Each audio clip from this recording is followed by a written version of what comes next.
Hey, hey, hey. It's your boy Fat Joey. When she's been asked that question, very famously on The View, initially said, Hey, hey, think of, right? And don't forget, she's trying to sort of navigate that question, I think, more effectively for voters. But look, by and large, Scott, I mean, she would be a sitting vice president who then becomes a president-elect. That is the first time we've seen this in more than 30 years since George H.W. Bush. It is an unusual situation, but it is not uncommon for a vice president to, by and large, embrace the policies of their predecessors. You know, when I talk to folks around her, you'll hear that there will be a difference in emphasis. There will be a difference in who she staffs and who she's prioritized. She has historically, even in the days of her Senate office, prioritized bringing in people from all sorts of different walks of life, having a very diverse staff, and that is something I've routinely heard from people close to her. That's White House correspondent Asma Hod. Asma, thanks so much. All right, let's get out in the country and specifically to Pennsylvania. That state we have heard so much about. Yo, what up, Dave? More about tonight. That is where we find Hansi Lo Wong, our voting correspondent. He is It rained. Philadelphia. Hey there, Hansi. It rained a lot. Told that you were at a press conference tonight where y'all got an update on bomb threats sent to multiple. I turned the wall AC on 62 as low as it goes. Right, to be clear, I was watching the live stream. The press conference was in Harrisburg, and important to point out, Pennsylvania. Sprinkling, raining. There's no credible threat to the public, but Pennsylvania's top election official says the counties that got these bomb threats received email messages. Hope you're doing good. At some polling locations in the Philadelphia suburb of Chester County, for example, the local district attorney there says a court allowed the affected polling sites to be relocated and extend voting hours for the affected voters.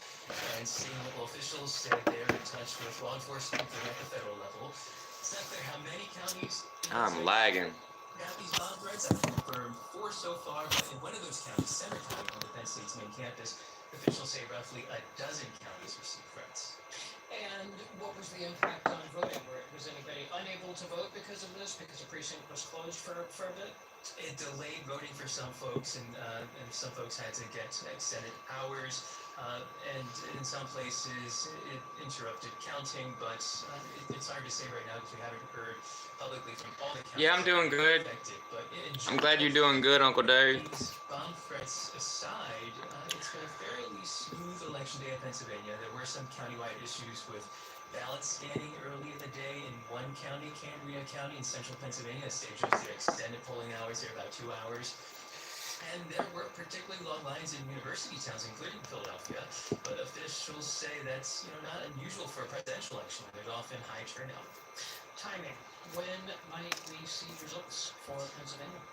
Well, if we're talking about when a clear winner can be called in Pennsylvania, that's the big question. As of 11 p.m. Eastern, about 67% of state's votes have been reported, but it's important to remember there's a state law here in Pennsylvania that didn't allow election workers to open mail-in ballots. My advice helped you? Until 7 a.m. Oh, nice, dude. That's Nice. later compared to other states, so that slows down the reporting of results here. And one thing. Nice, dude. After midnight Eastern time here, all but 2 counties in Pennsylvania have to report how many mail-in ballots are left to count. So that would be a helpful guide. Yeah, your people can help you. Always remember that. Counties, just briefly tell me what's going on in those 2. Those 2 did not accept grant money from the state, grant money to buy new equipment, hire more workers. And I'm not sure exactly why those 2 counties didn't accept that money, but most counties did, and most counties are under that requirement to report by midnight where they stand. Your subscribers are supposed to be your people, just like your people in real life.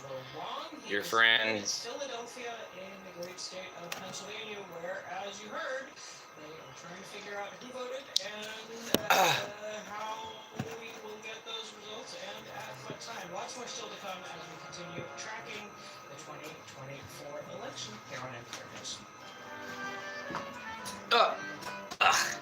I'm wearing Crocs.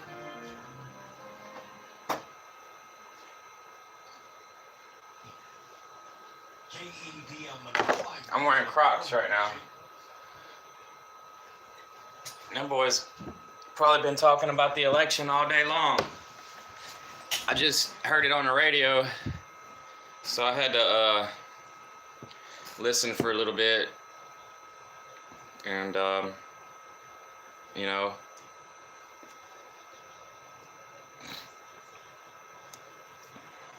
the you know, globalism. There's a lot of people talk about how like globalism has taken over the world, and then something happened in 2020 where it's a big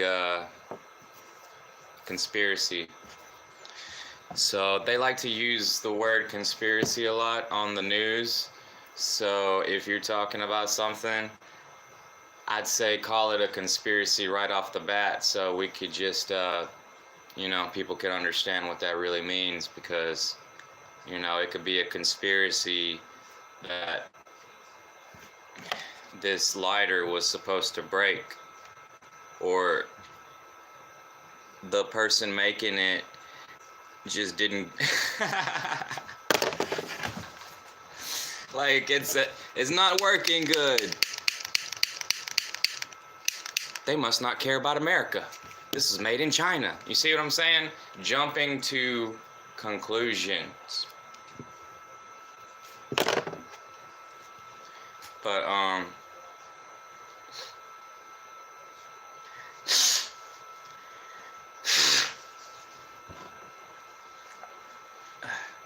I jumped to a lot of conclusions, and I've made a lot of mistakes because of that.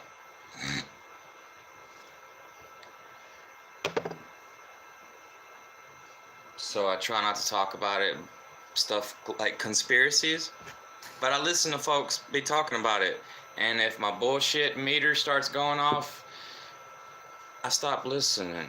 But sometimes it's entertaining, you know? You like to get high and listen to some weird shit never heard before, and it might make sense, it might not, and if it don't, you know, you go on to the next thing.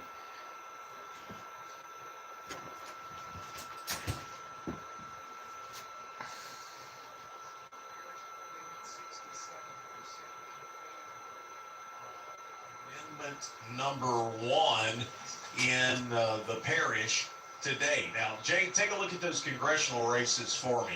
Congressional races, looking at them statewide in the 1st congressional district. Steve Scalise, 67%.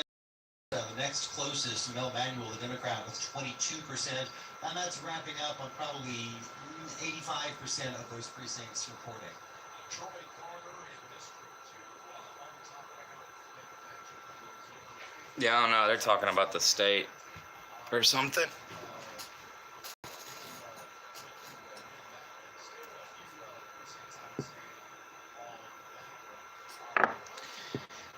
No, but I heard him say on the radio that Kamala wasn't getting a lot of the vote from like young people.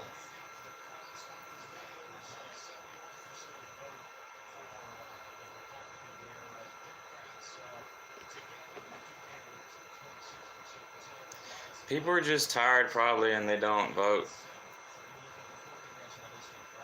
They hear so much noise that, you know, it just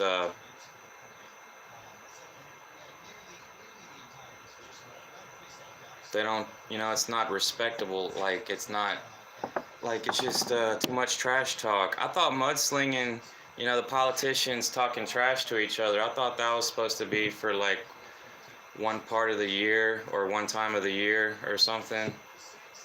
But it was called mudslinging, and nobody says that anymore, but that's what I learned in American history.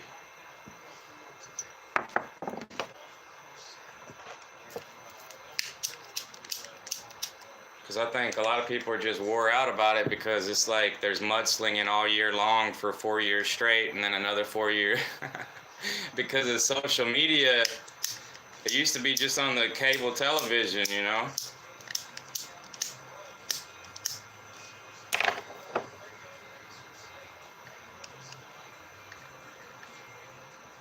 Maybe some folks are like, I only talk about politics in a weekday or some shit. I don't know. Because people like to tune out on the weekend. They don't want to hear any kind of bullshit.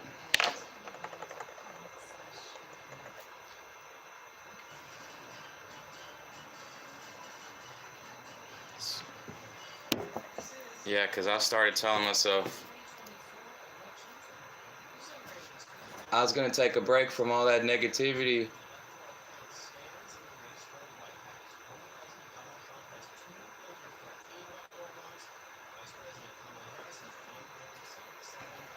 There was a dude got scared, took his kids out of school, got a speeding ticket because he was listening to this prepper talk about how shit's about to hit the fan.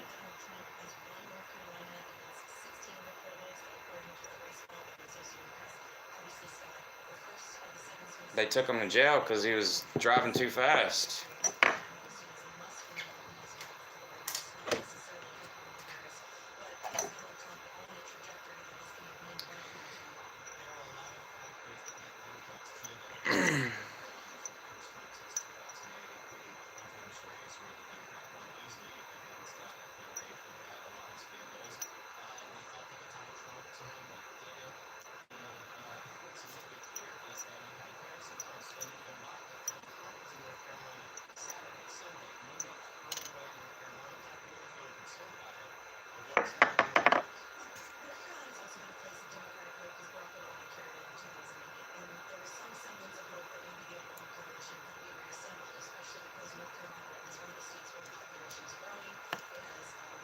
Oh, then I heard Elon, oh my God, I heard that Joe Rogan and Elon Musk talk yesterday.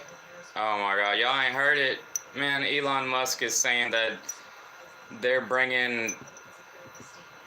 flying in those, well, they call them migrants, but they call them illegal migrants, then they call them refugees, and it's like, they're a little bit of all three, and, he's all saying that that they're moving them to the Democrat states so so they can get more votes in the future.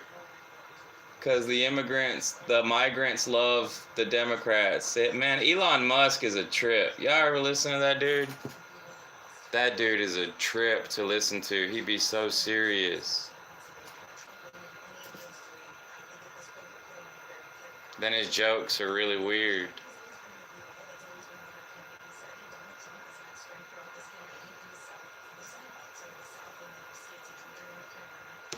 He looks like one of my uncles.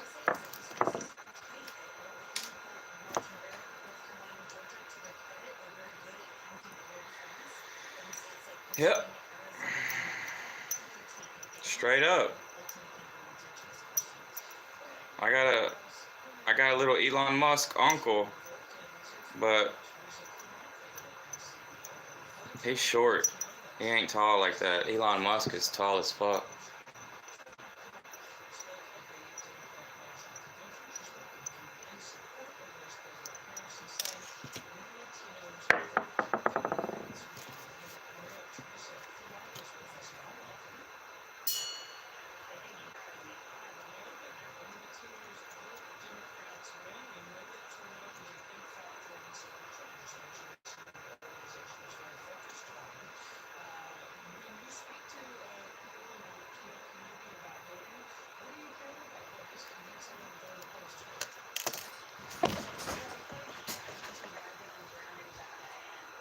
On the ground in Pennsylvania, and it was the same. It was very similar, but inflation was something that they was keeping them up at night. Access to abortion was the number 2 issue, and democracy on the ballot itself was the number 3. And recently, if you were asking where I'm looking for tonight, it's literally what's happening right now in Reading, Pennsylvania. It was about 2/3 Latino. It was where we were door knocking over the weekend with SEIU and other folks, and the response from the social media, the folks that searched, many had already voted, and they had voted in favor of Kamala Harris. It's also a very economically depressed area, working class area of Pennsylvania, and I do think that what we're seeing is that Latinos overall, compared to the rest of the American voter, were disproportionately impacted by inflation and impacted by COVID. And I think what we're going to see, come next week or so, depending on how the Latino vote falls, is how quickly was the Kamala Harris message, which is the Trump message about the coverage of those communities, could play better. And I do think it's going to be very close tonight. I always said that it was going to be very close. I'm looking specifically at Pennsylvania and Reading, because I think that will be able to give us some more tea leaves of the rest of the night. I agree with your caller. I think we need to hold on to Wisconsin and Michigan, and it's going to be a very, very tight race. In the But you end, always do that coming in. in the end, how much did the whole controversy over the floating island of garbage, I'm quoting the words of a comedian who opened It was from a comedian. Jesus Christ, Muhammad Akbar, Allah, Osama bin Laden. What will it actually have on the election, do you think? It's really interesting. It's for a me. comedian, for fuck's sake. Jeez. How many for lower Comedians should be able to say whatever they want. And I say that because one of the things that's taken us in tracking for quite a long time is the amount of information that the community is receiving on Damn. WhatsApp and TikTok. Comedians been having a hard time since 2020. Having someone like a Bad Bunny, having someone like Jennifer Lopez talk about the importance. Because it's like they can't make a joke anymore. The local country, low information voter to get their information for the first time.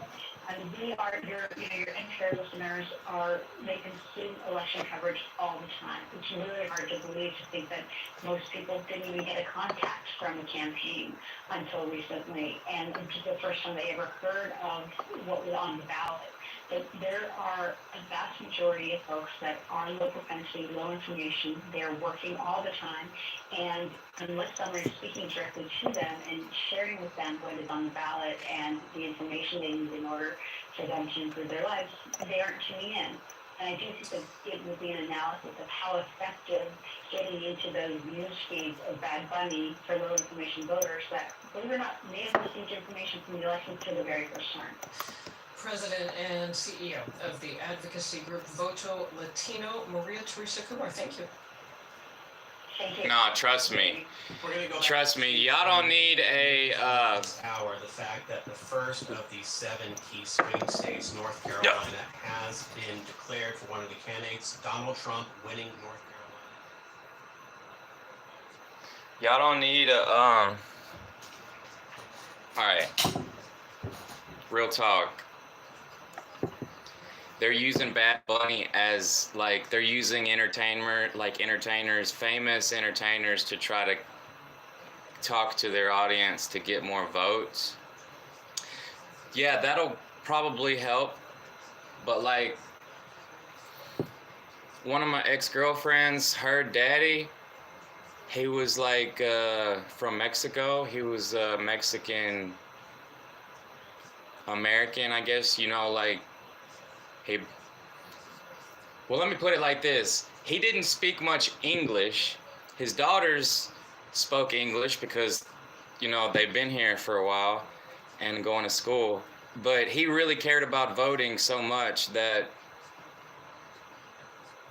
you know what I'm saying? Like,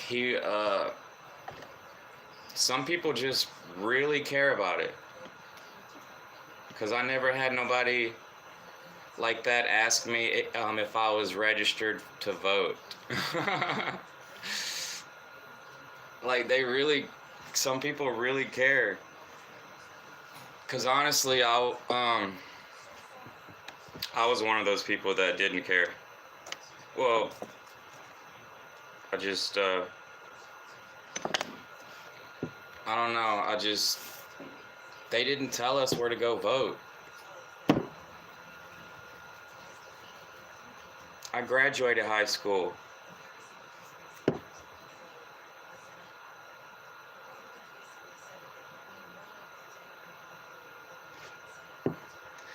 Yo, what up, Kelly? I ain't vote for nobody. I asked the lady at the DMV, where do I go vote? And then she gave me a website. So I thought, people vote in person.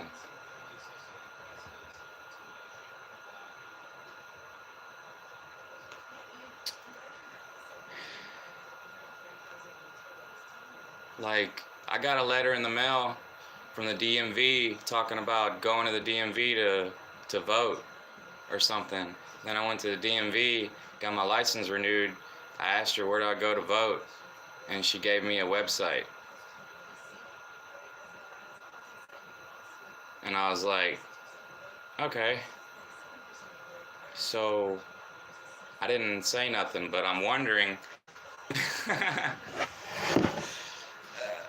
It's like this mysterious force. It's a mysterious,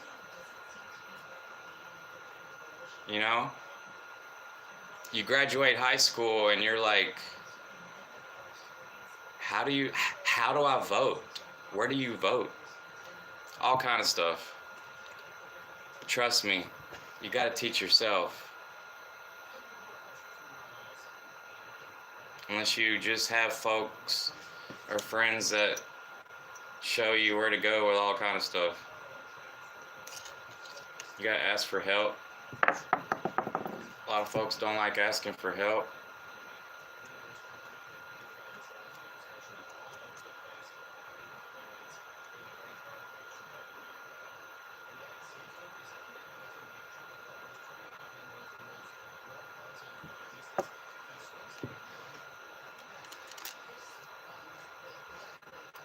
I'm alright. I'm good today because it's raining. I was expecting it to rain, and I'm just happy that it rained. It's raining.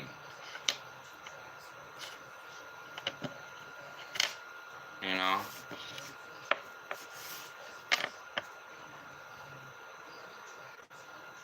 I'm good. I'm sipping on this coffee. I'm gonna eat a hamburger, and I'll probably play some PUBG, and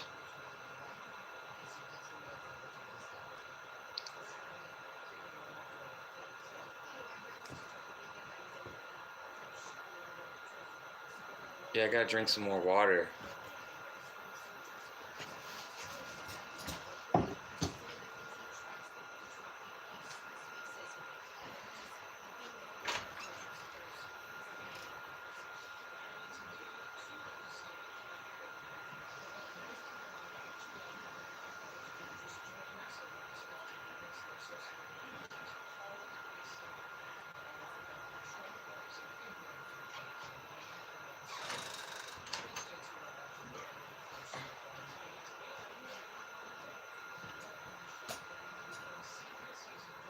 Carolina, hey Colin. Mary Louise, how do you talk us through this result?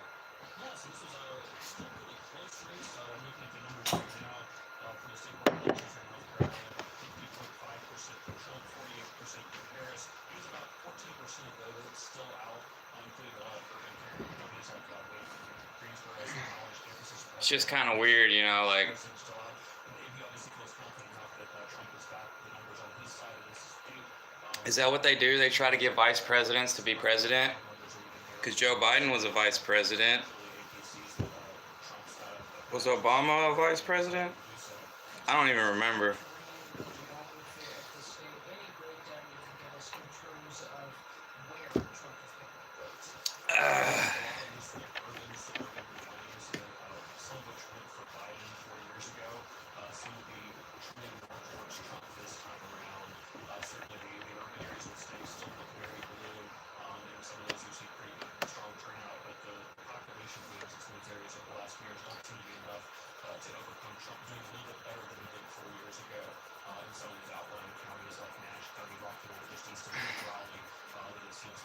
I'm gonna eat some peppers with my burger.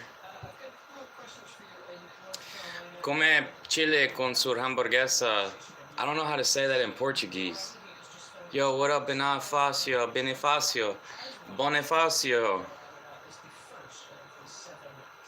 Good night, Bonifacio. Buenos noches. Portuguese. I don't know how to say Portuguese, sorry. Today you had a few beers and you're almost asleep. Wow. Go to sleep. Go to sleep right now. Buenos noches. Buenos noches. Vete a dormir. Good night. come hamburguesa y dormir. Eat something and go to sleep.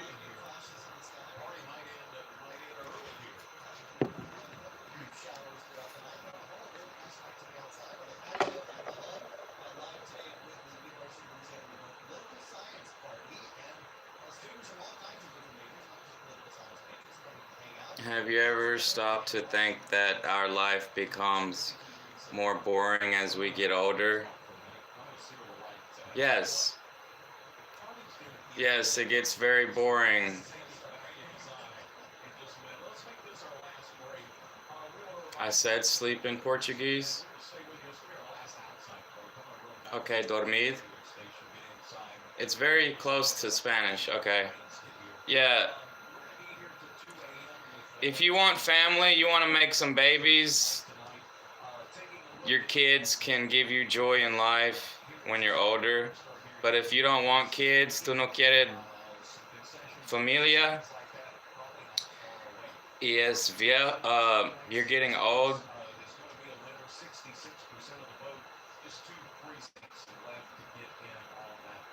Relationships, sus amigos, and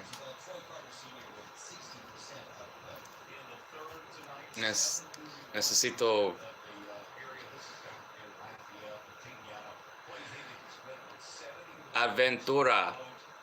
adventure.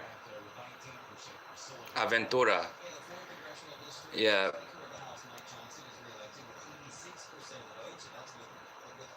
We need adventure, aventura, and it takes money, es dinero.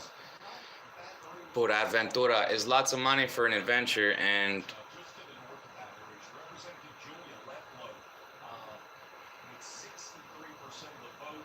so you gotta plan. You gotta plan. You gotta write it down. Try not to spend too much money.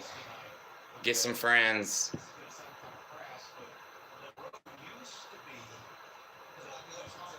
Go by yourself. Take your family with you. Or get some friends. Go by yourself.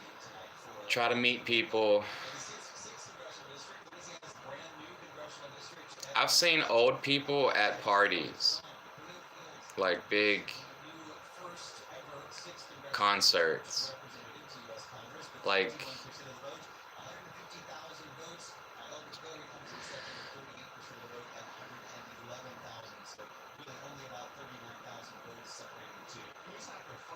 and just what kind of person you want to be, you know? It just depends on what kind of person you want to be. You might want to be that kind of person, but it takes courage. You're on beer right now. Beer is courage, liquid courage. It gives you the idea to think, to feel like what you want to do. You want to do some things, but that's the alcohol. That's the beer. It's like, you know, it's like whenever, like if I'm on ecstasy, el droga, ecstasy, I feel like I want to party. I feel like I want to be with friends and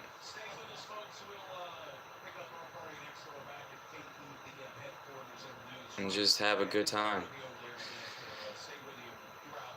But it ain't always like that. People are, they have their moods. Good mood? Yes. Bad mood? Not so good. What do I like to talk about? Have I ever thought about visiting Brazil? Yes. The Amazon jungle. I like tigers. The monkeys. Yes, monkeys. Yes, alcohol is a drug. I know. Drugs are an adventure.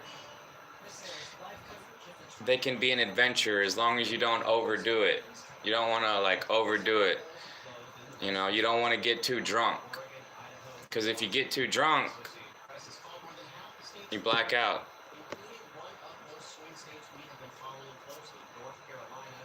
Yes, I want to see the Amazon River, the Amazon jungle, the big snakes, the monkeys, the jaguars. I love all that stuff. South American.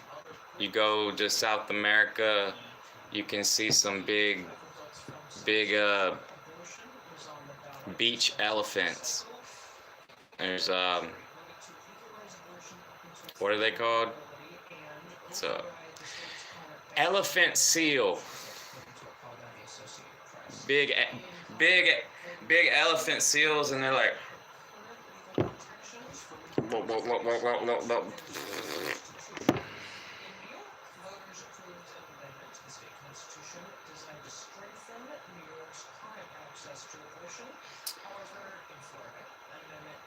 Yeah, South America has a lot of cool animals.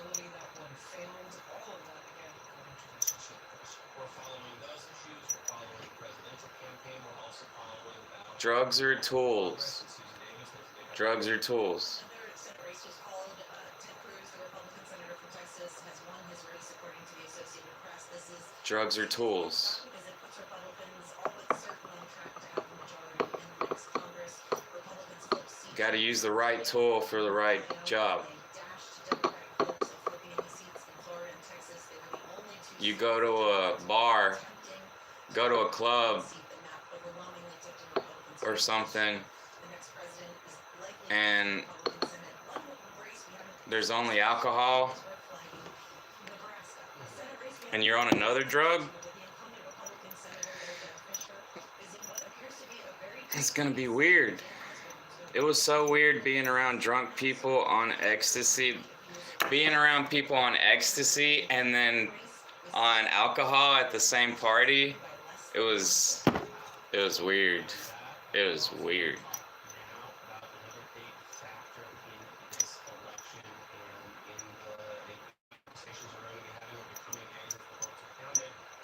Yeah, but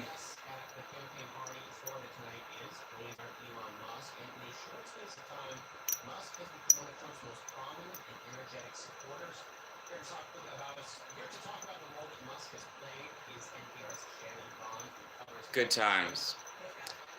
Buenos tiempos. Good times.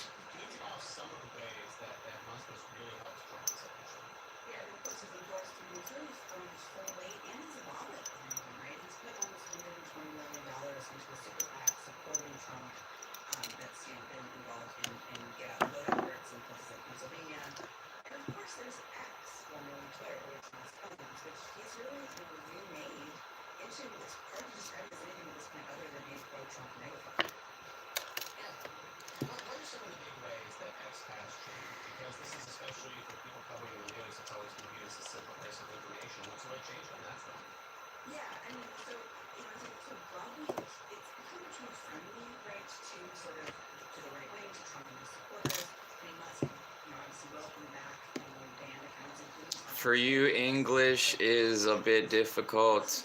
You don't have much time to study. Yeah.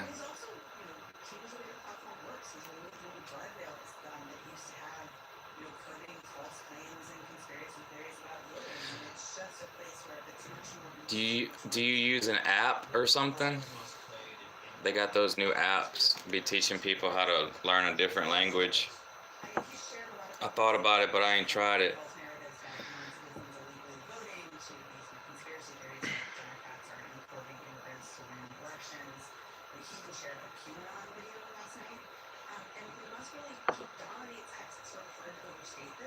Yeah.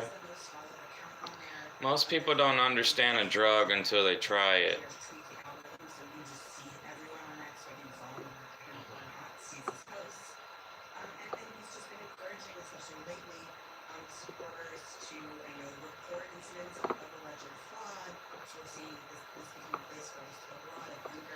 heard this story about a South American president that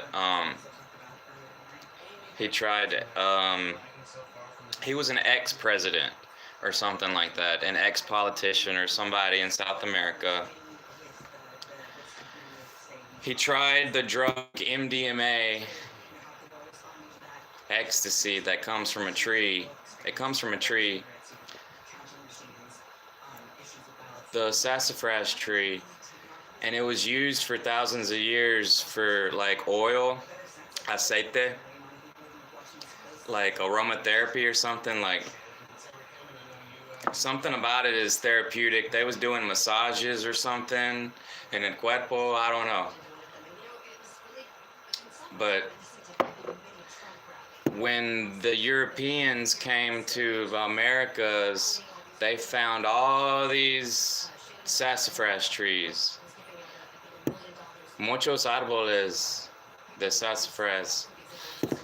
And they would send the oil back to Europe because they love it. It's like very useful for all kind of things, I guess. But anyways, this ex-politician had tried ecstasy, that drug, and like I heard somebody telling the story, but he cried, and he regretted all the bad things that he did to people. Kamala Harris has won the state of Virginia according to a call by the Associated Press. Not a surprise, Virginia is a state that Llore, porque lo siento.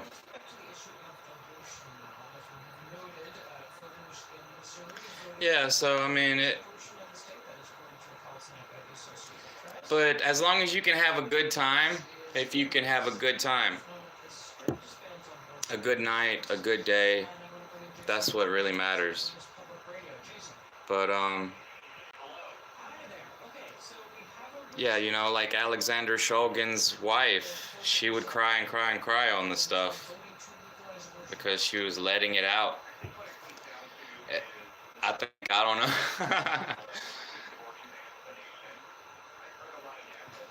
It's not for everybody. Alcohol is not for me. If you want a friend to talk to, or even you're from another country, you're there, you don't understand much English, but we can talk with a translator. Oh, that's cool, Bonificio, gracias. Me escuché un amigo de PlayStation y está from Brazil y nosotros no entiende.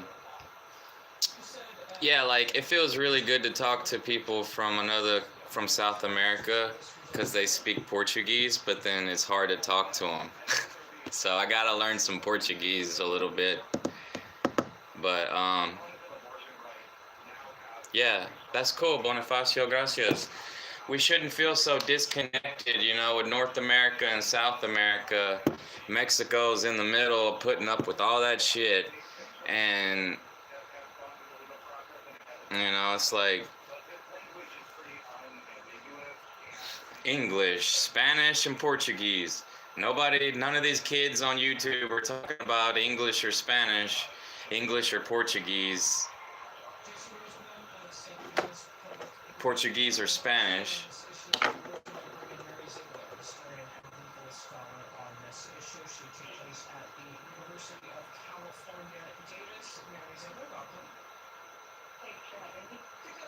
Yeah, South American women just look different. They look different. South American women, they look different.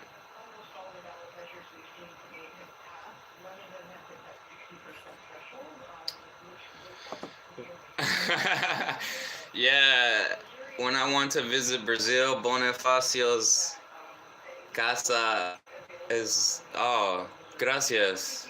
Thanks, Bonifacio. Yeah, like I've talked to people on PlayStation and they want me to go see them and stuff like that. I'm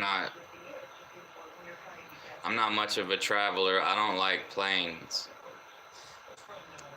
I don't like planes.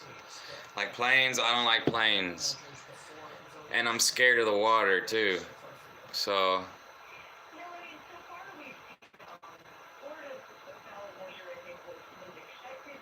but I drive. I like driving. You know, like our ancestors came on a boat and a lot of them probably died. And I'm scared of the water. Yeah, like it'd be cool to go see some friends. I've talked to some people before, like come and see me, you know. And there's a guy that I listen to sometimes. He's a little crazy, and he's in Canada, and he's like, I'm Portuguese. Come and see me. This is my store.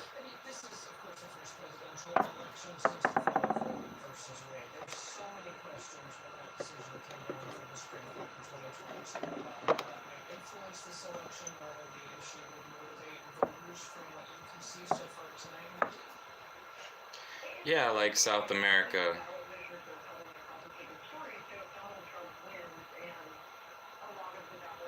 Their women are beautiful.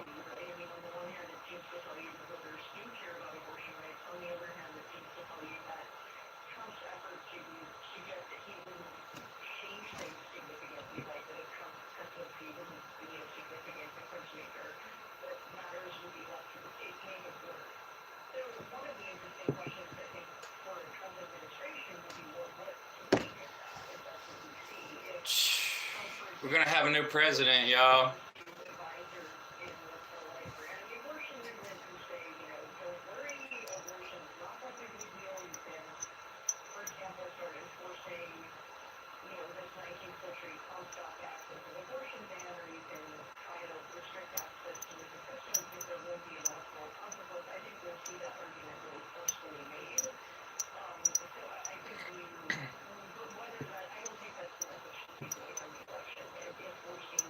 You already have received a person from Belgium,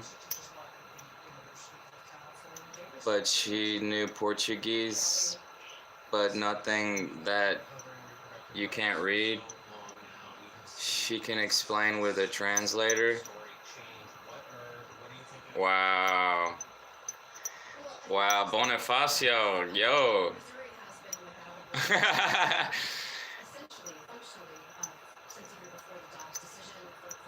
From Belgium, wow.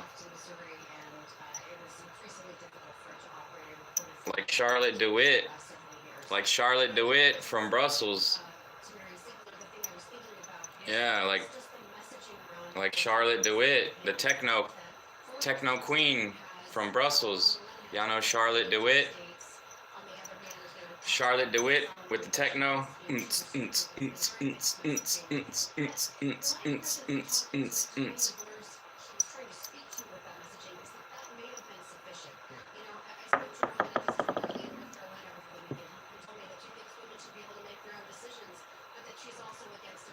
Yo, thanks, Bonifacio. Gracias. Gracias por su positivo.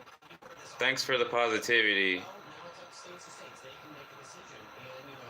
Bonifacio.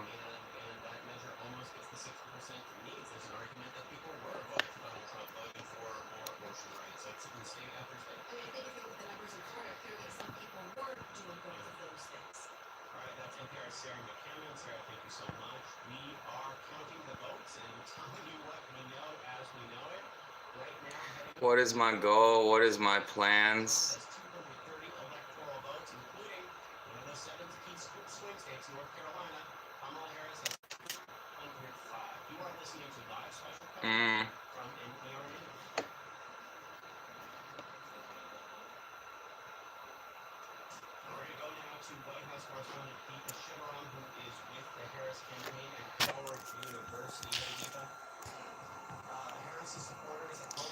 I'm just enjoying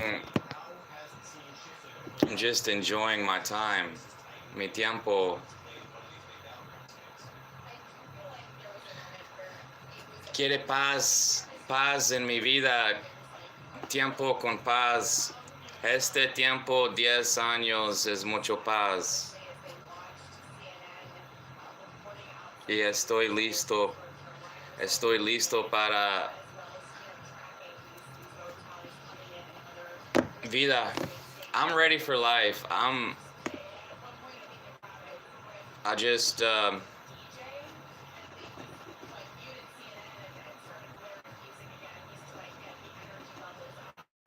I don't know. I tried when I was in my 20s, mis 20s, mis teens, when I was 18, 19, 20, 21, 22, 23, 24, 25.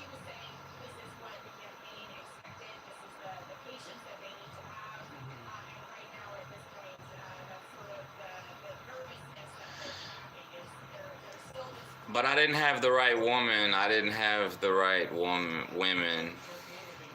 I'm just, I could have made a lot of babies. But I didn't because I was scared. My plans, I don't really have any plans. I know that I'm ready. I don't have plans, but I know that I'm ready. Like,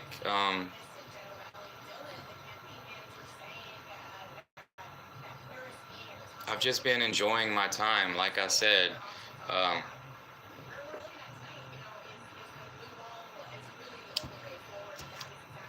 kind of want a family and I kind of don't because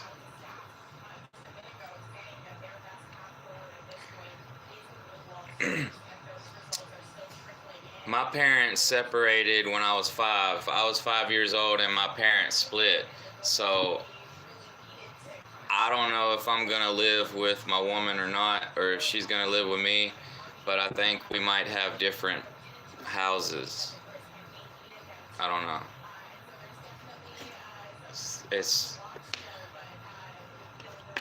I'm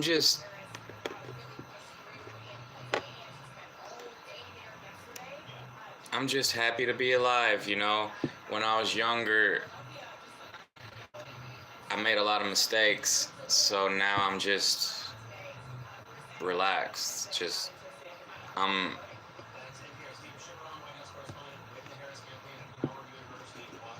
not trying to do too much because when I try to do too much, that's when I would get in trouble. So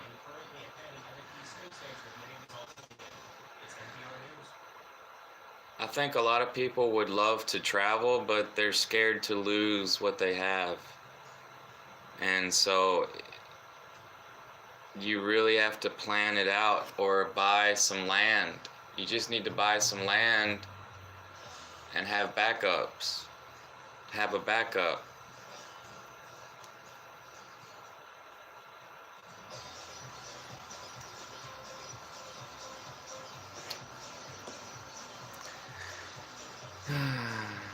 Because a lot of times, you know, my father would want to go to some places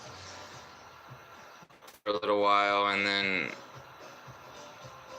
we might lose this place. And if we lose this place, we wouldn't come back. We had a good place. We have a good place, but there's always that part of you that wants to try it. But there's the other part of you that's like, no, don't lose what you have. You've lost a lot before. See, that's what messes you up. You lose a lot when you're younger and it messes you up in the head. I've lost too much it makes me feel like I don't want to take another chance, another gamble to lose again. But we get to the point in our life where we're like, yo, This is live special coverage of the 2024 election from NPR News. I'm Aisha Roscoe. It is now the day after Election Day here on the East Coast. you're losing more. You're stealing from yourself now. A long way to go Now you're really losing because you feel like a loser. If you feel like a loser, people think that people told you you're a loser and you feel like you're a loser, that's a problem. You're not a loser. You can do stuff to make you feel better about yourself. It's just taking the chance. You have to take the chance. There was lots of wins. Lots of wins. You just don't remember the wins. You don't remember the good times because it's natural to focus on the negative because it's a natural instinct to learn from your mistakes. And so you have to tell yourself, I already learned. You already learned, and you're better for next time.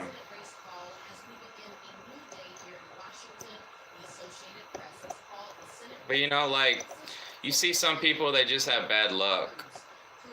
And people are trying not to have that bad luck.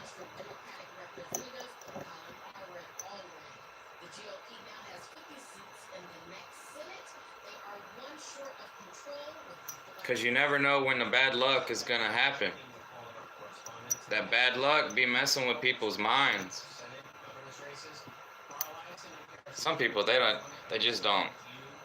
let it get to them. They take their chance. Chances.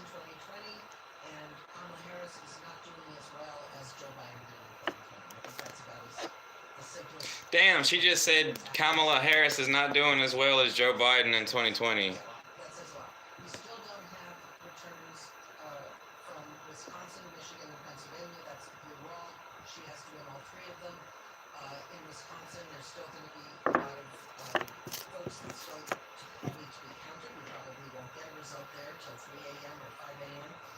I'm good, man. I'm good. I'm good. I took my chances. I made it out alive.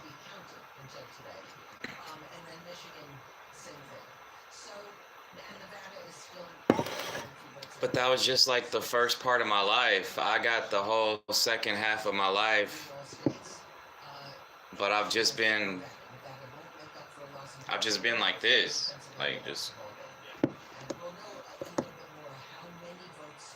don't be in a hurry. I don't get in a hurry in y'all's life because the stress will push you.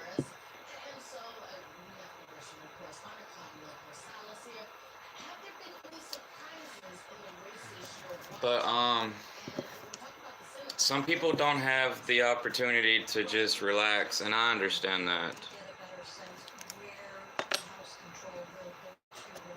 I see a lot of homeless people on YouTube. I see a lot of people living in their cars and trucks and campers and on the river and stuff like that. Ain't nothing wrong with that, but there's something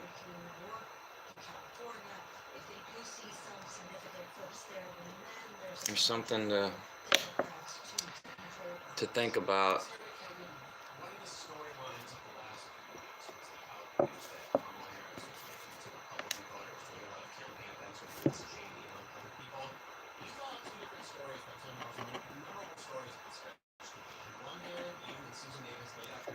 Can't help everybody. You can't help everybody. Some people don't want to help themselves.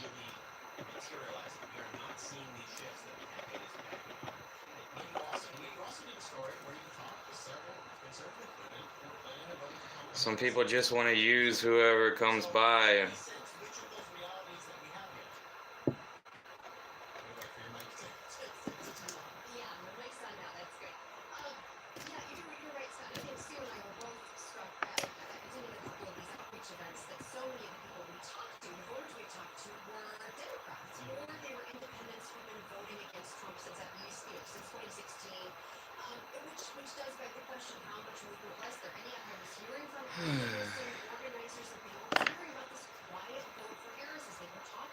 I could sell art.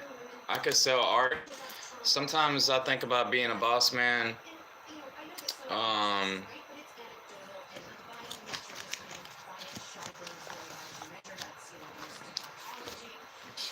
There's lots of this in South America.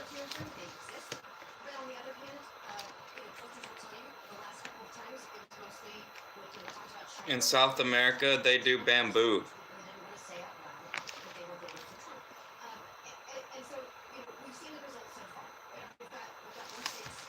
Like this right here. In South America, they do logging in South America, but they do bamboo. They do bamboo in South America. You know.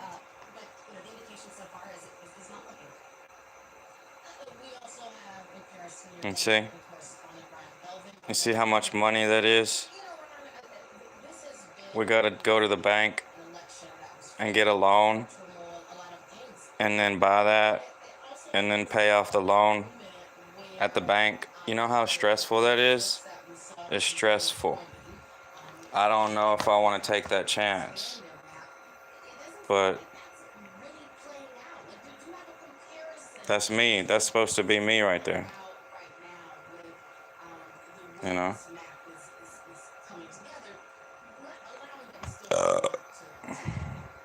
He want $45,000 for that. That's a lot. It ain't even got the back grapple on it.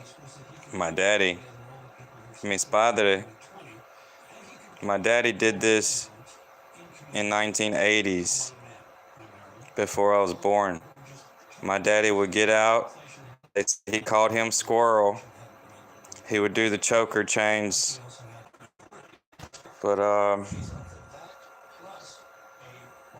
here, $35. That's a good deal. I can do that. They do this. Yes. There's the plantation head. They use this plantation head in South America. They use this plantation head to get bamboo. They do bamboo. Okay?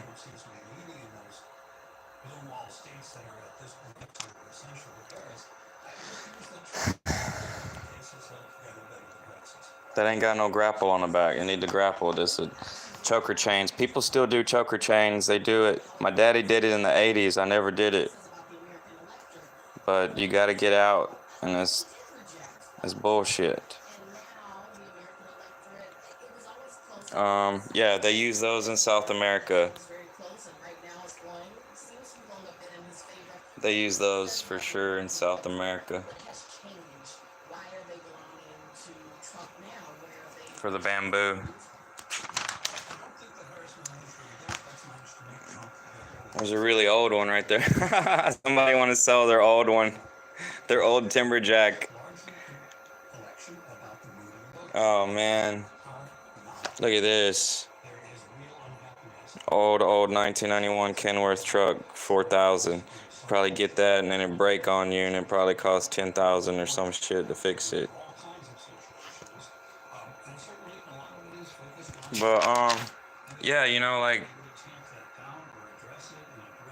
I'm not stupid. I'm not stupid. But my mistakes,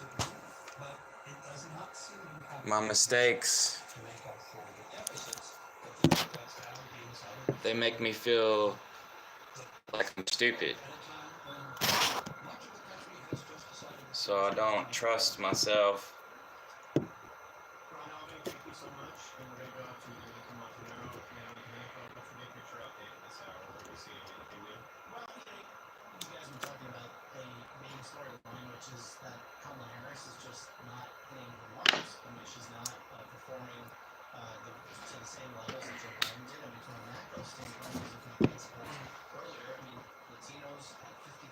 Damn, everything's still 90%.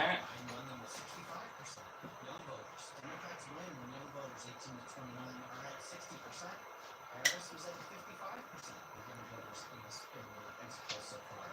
Women. Everyone thought that women might be higher than they'd ever been for Democrats. In 2020, they were at 57% for Joe Biden. This election, 54%. Now, they were one extra point as a share of the electorate, which is good for Harris. But it does point to the fact that if Trump does pull off these wins in Wisconsin, Michigan, Oh boy.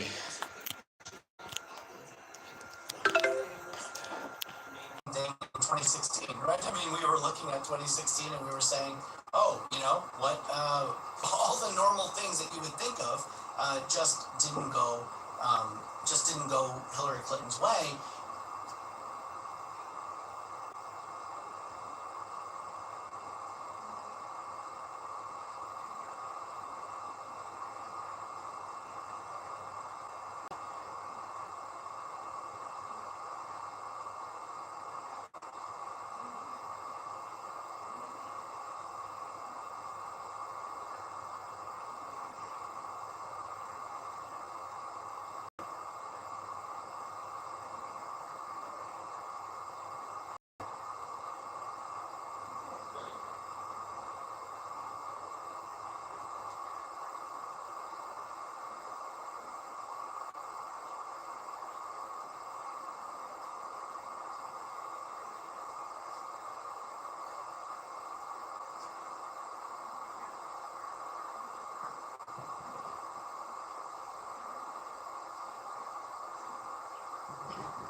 Yo, what happened to the radio?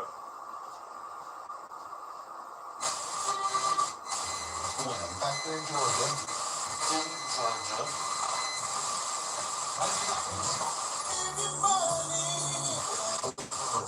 In fact, right?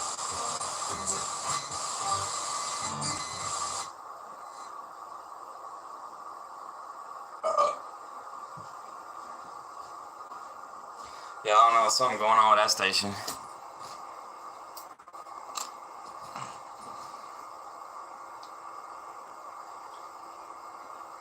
Whew.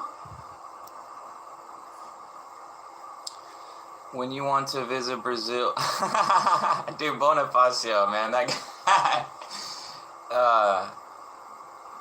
Yo, thanks Bonifacio for cheering me up. That was a trip.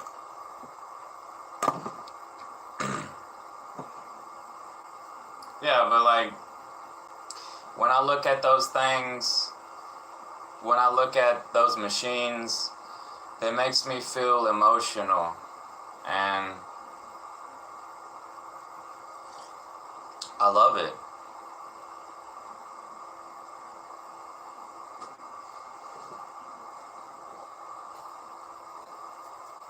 Like, if I had the right woman, if I would have had the right woman,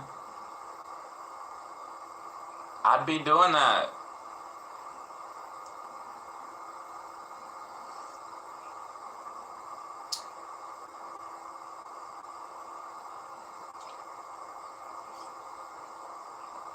I love it.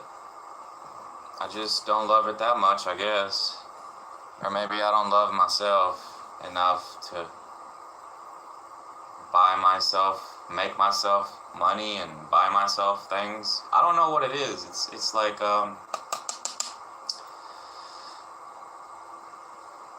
it's all about your mama and your daddy. Your mama and your daddy, you know. Maybe they kick you out when you're 18, or maybe you move out for a little while and they want you to come back so they can feel better about themselves, but it's not always perfect. There's a woman over there, she was living with her mama for a little while. Well, first she was there, then her mama came because her mama needed a house. I think her and her mama was fighting. I went outside on Halloween, like 2022, and I heard somebody crying, hollering. I think it was think it was her fighting with her mama, drunk.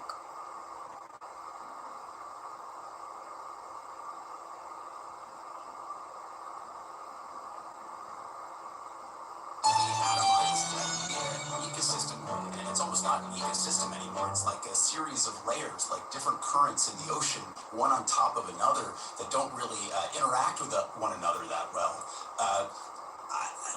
Right is as right does. If you're looking for purely tactical, a question of how best can he speak to different parts of the audience that he might want to draw upon. He certainly not only did well with young men and non-college whites, he did well with Latinos. He seems to have done well in some parts with African American. If the exit polls that have been shared with various networks are correct this evening.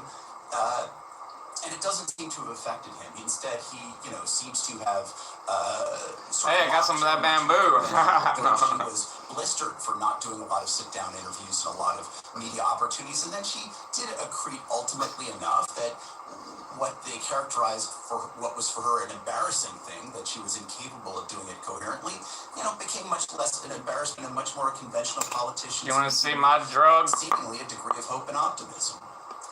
Well, thank you so much. That's NPR media correspondent David Folkenflik. Thank you for joining us. You are listening now to special coverage from NPR News. Stay with us.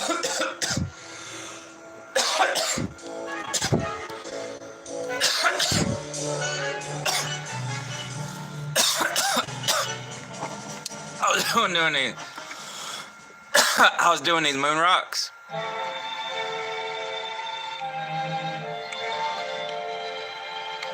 This is my drug. Weed.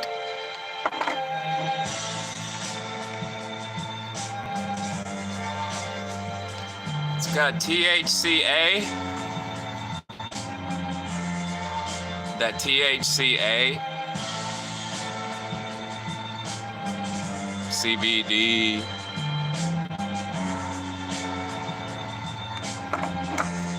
This is the THCA. First time I tried it. Flower. But these are much better. These moon rocks got that oil in it, and you can smoke it over and over again. Does good. $25 lasts me a whole week. $25 right here.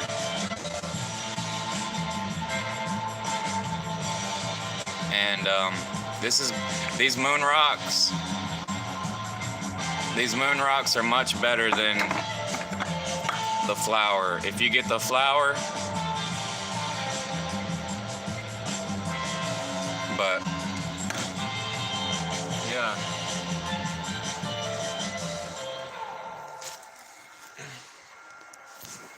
Support for NPR's elections coverage comes from SACFA, committed to making... That's my drug.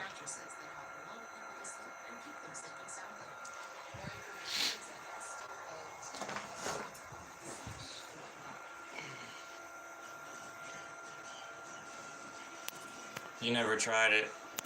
Well, this is the South. I live in the South. In the South, they let us have the weed that comes from hemp in the South because they legalized hemp. Yeah, the moon rocks is a concentrate. It looks like it, but it's, like I said, in the South, they don't let us have strong weed. So it's gonna be,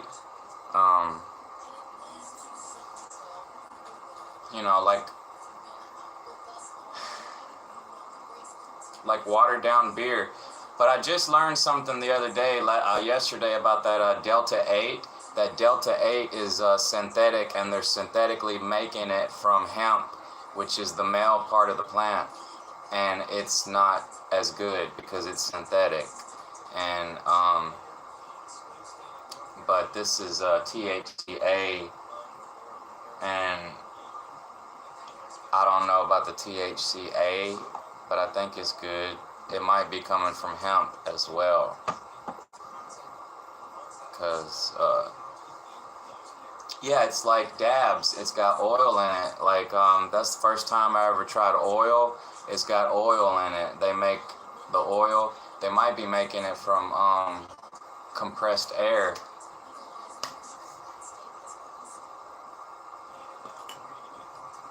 And so yeah, that's because I've never did a dab, but I've known about dabs for like 10 years.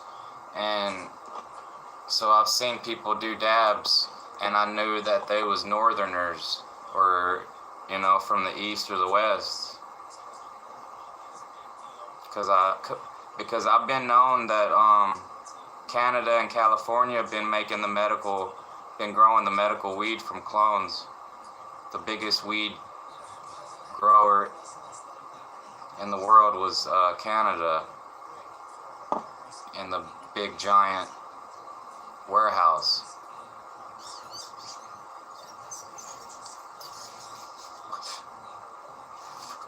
You try Delta 8,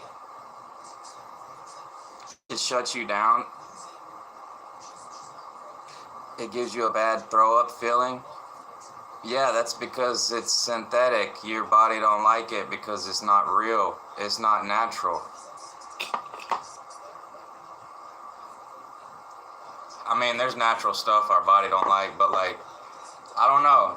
It's I didn't know it was synthetic. See right here, look.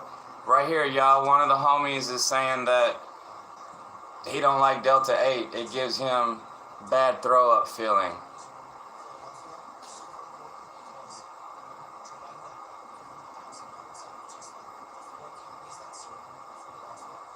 Yes, bad throw up feeling. They said it might have heavy metals in it. When I take this multivitamin, it gives me a heavy throw up feeling. So I gotta take half of it, because it might be because of the heavy metals. It's got heavy metals in it, like copper. Because apparently our body needs a little bit of some metals for our blood, but I don't know if this is even working. I heard a whole conspiracy the other day, and he was talking trash about how the company owns them that owns pharma, and I don't know. But yeah, it didn't make me feel like that when I tried it. I done tried it, I think. One of them is Delta 8.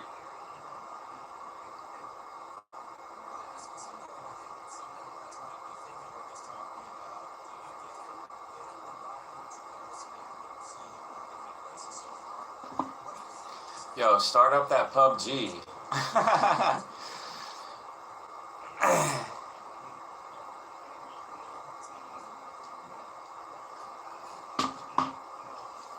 Remember Climax?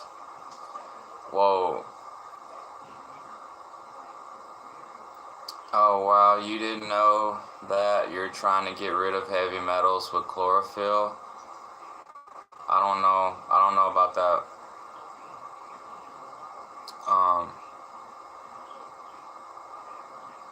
When you sweat,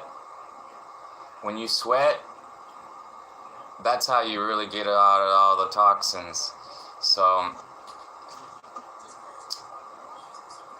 that's why, like, I want to sauna, because I like sweating. Sweat it out, you know, that's how you get your toxins out.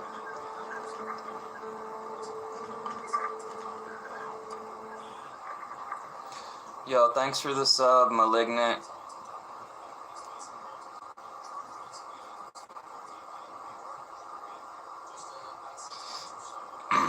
The chemtrails are making us breathe in heavy metals.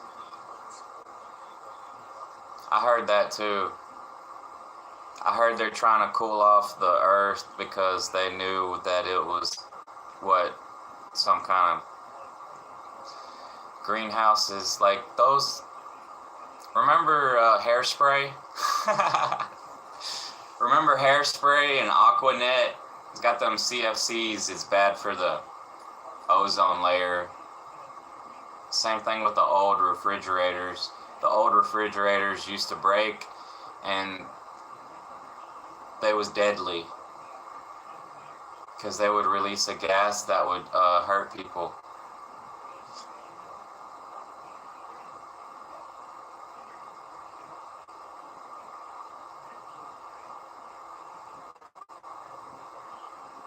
I heard we're still coming out of an ice age. Because we was in the ice age. Like the woolly mammoth and all that. Saber-toothed tiger. They was just here. They was just here. Like, you know what I'm saying? They was just here. All the big animals died, they say, because the plants died for like 1 or 2 years. There was a layer of ash, blackness, so it might have been dark for 1 or 2 years, and all the big animals died. I don't know if that's true, but they talk about this layer of black ash that's in the earth. Is that a Oh yeah, they think it was a comet that hit the North Pole somewhere up there, or it could have been a volcano or something, or it could have been when we're going through the galaxy, and there's a part that's in the galaxy that's like a radiation storm or something, and like our sun, our Earth can't handle it, and so it makes it really weak. And so maybe humans went through that too. There's a whole theory about that, about the story that the guy was in the cave and he would hold the stick out of the cave to see if his stick would catch on fire, because if it wouldn't catch on fire, that means it would be okay to go back out.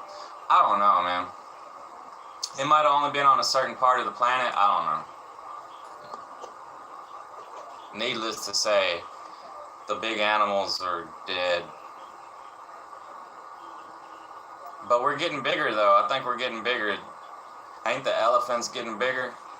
And then, I don't know. I think we're getting bigger.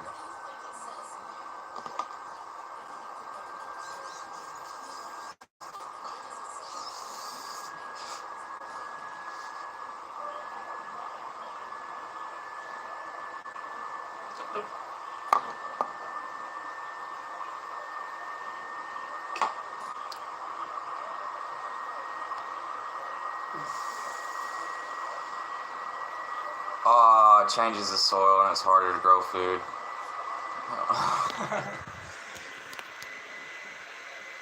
Yeah, grow some shit. Kind of like when you break a fluorescent bulb and they say it's poison, or when you break the tube in an old TV. Yeah.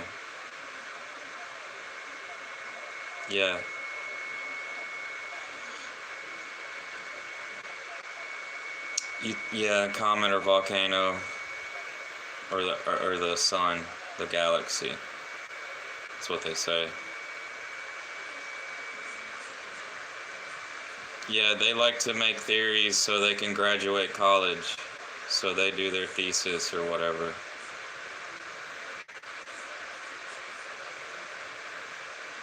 Well, do you think a bunch of shit is about to go down soon, like end of times? No.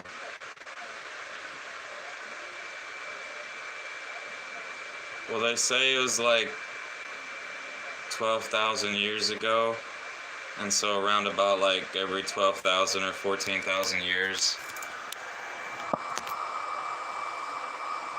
And there's a guy like Douglas Vogt. He's convinced that it's gonna happen like every 12 or 14,000 years, and it's about due time for us to experience another cataclysm like that would hurt a lot of people, potentially flood and ice and all this stuff.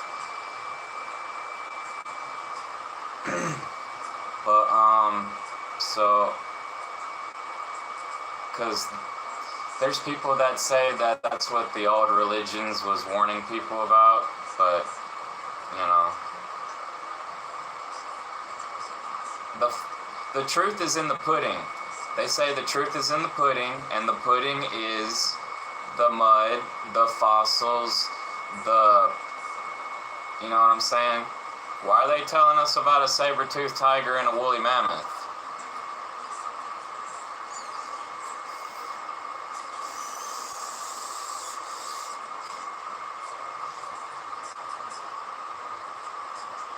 Oh, that's that was those northern climate animals, and it was frozen up there, and it got warmer all of a sudden, and all that ice melted.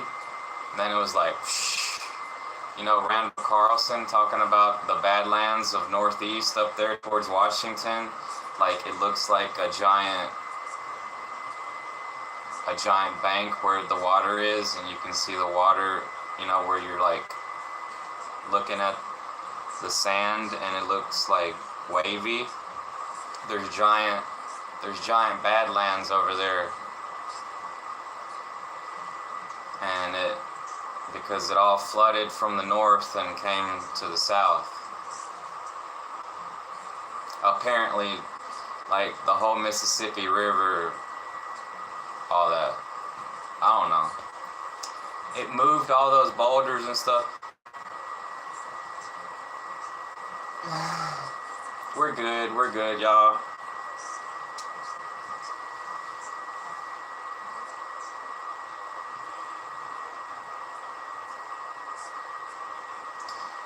I think we're good. I think we're so good now, we're gonna be able to stop all of it. Or most of it, or some of it.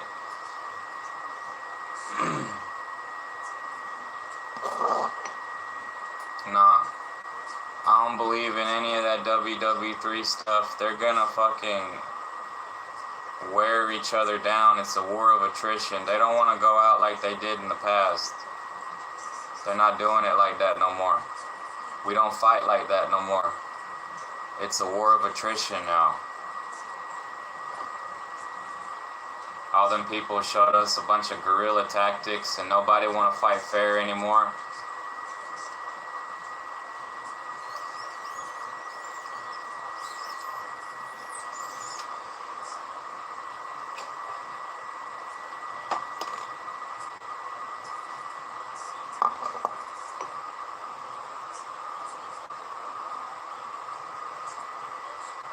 They're gonna wear them down over time.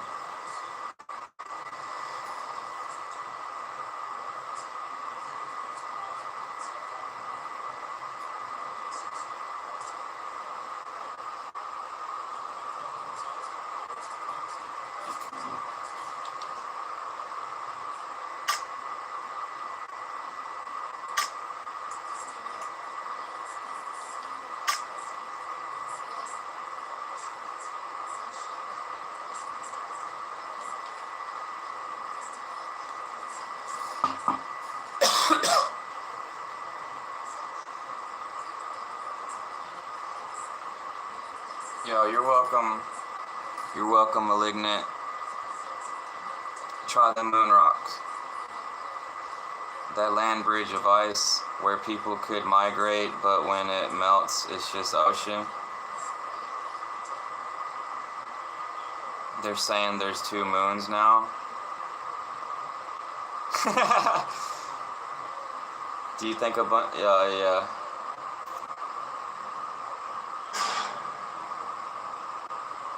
Now they just have to shut down the grid and watch. Oh, hell no. I'm about to play PUBG, man. Yo, like Green Greg says, it's all about your village. It's all about your village. So, you know what I'm saying? Take care of your people. Be nice to your neighbors. You know, if you don't know the people or some people in your town, that's probably not good. Like, if you didn't grow up where you went to school at, well, you know, you probably couldn't find your way around to, you know, your buddies. So, just Take care of your village. That's all that really matters.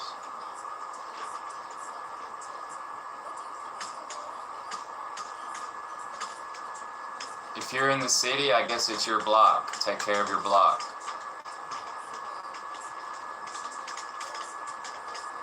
Your block, your corner, I don't know what it is. I don't know how it is in the city. You know?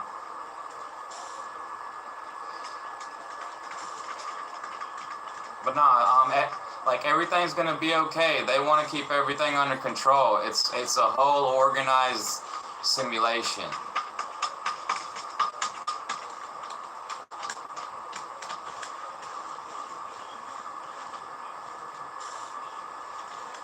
They taught us a lesson in 2020.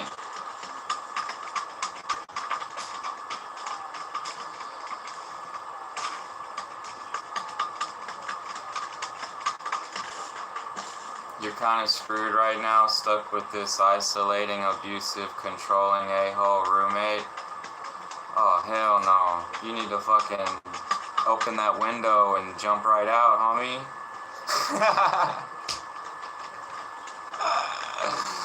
No. I know what you mean. Yo, I know what you mean, Malignant. We gotta hang out with some friends. Or a friend. Mm. 2020 was supposed to be a good year for me. For everybody, probably. I thought it was going to be a good year.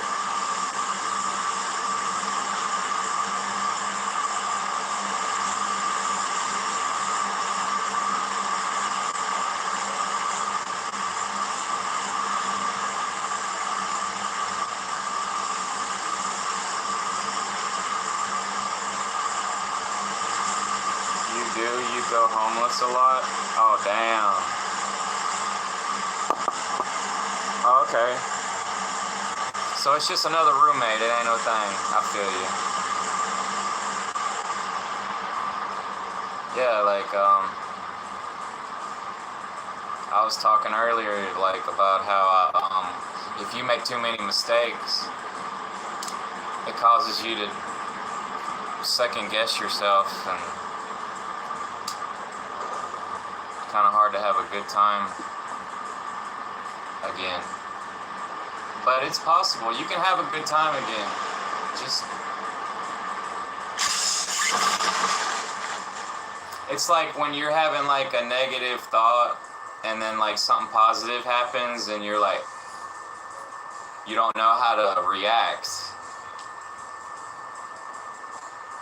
Like I see that happen to myself a lot.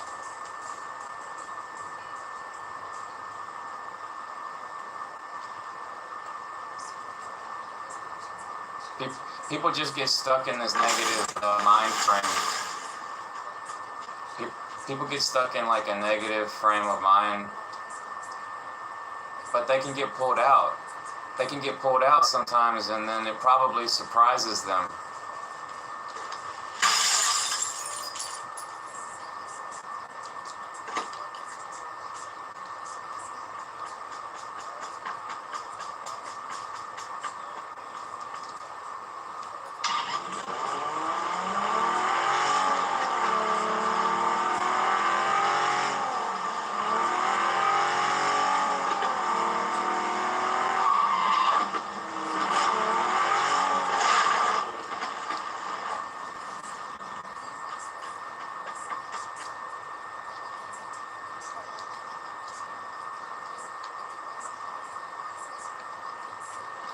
Oh, I need gas to fly the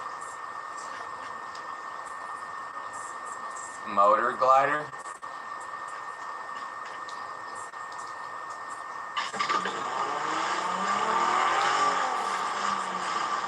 You're gonna go make a grilled cheese?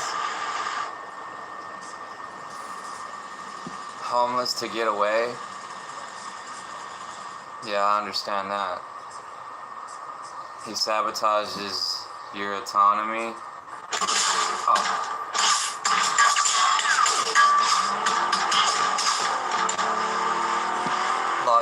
cops because of it, broke your car. Wait, do you mean like every time you try to do something, like you go out and you come back and then like your roommate starts acting like indifferent? But it's only when like you go out and then you come back, or if you bring somebody or something, or if you stay gone or something.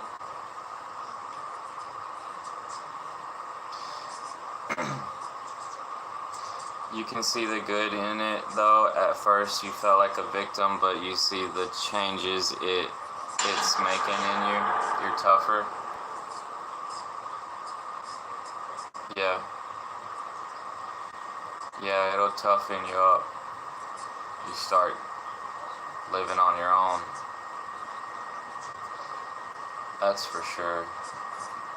You thought you were playing a driving game, you're shooting now? Yeah, this is PUBG. I'm playing PUBG. It's like Last Man Standing, but it's like a battle royale, and then the circle gets smaller. But it's got real everything in here. Like everything's real.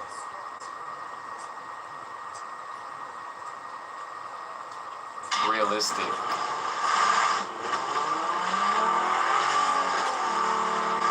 Not indifferent. He screams, rages. Sometimes if you go outside or talk to people, he rages as if you sinned.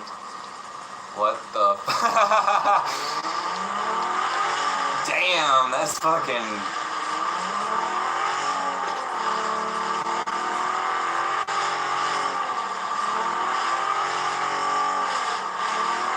Yeah, PUBG.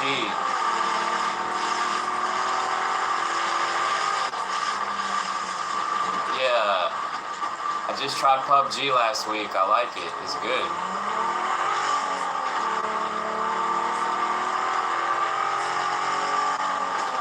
Damn, this dude got a roommate. He's screaming at him. I'm sorry, man.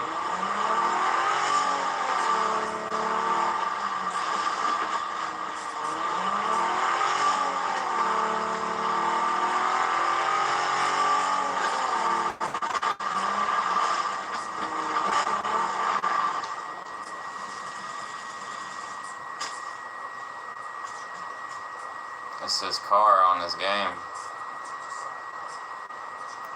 It was going faster than the 4-door.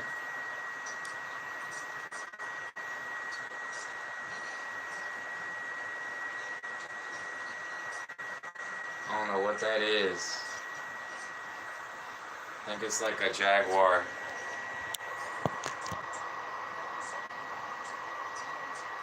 Old Toyota.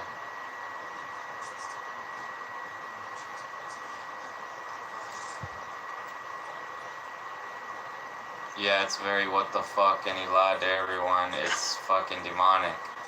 But you're done complaining about idiot.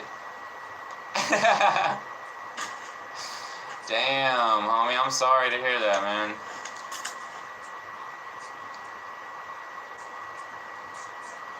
He's blue. He's blue like that. It's like that.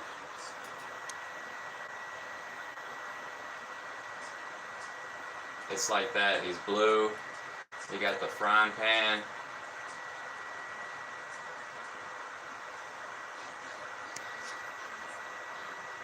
And he's angry. We're ornery when we're not. You're ornery when you're not. It's like that chick. Man, I was watching a movie one time. I don't know what movie it was, but she was like talking to this dude. She was like, "You're just ornery because you don't have a girlfriend."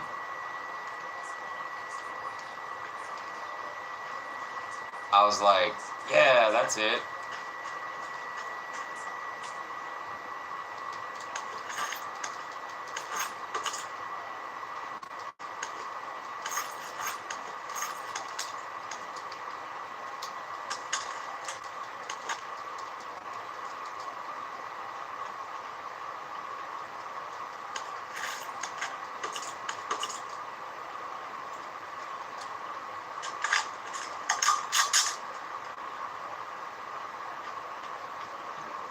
It was a dude in the movie that was like, not having a good time at the party. And this chick was like, you're just like that. You're just ornery because you don't have a girlfriend. That's what this woman said to this dude at the party. Because I guess he went through a breakup or something. But, it rang a bell for me. Like, it makes sense to me because a lot of times I'm ornery because man, you just ain't happy because you ain't getting your dick sucked.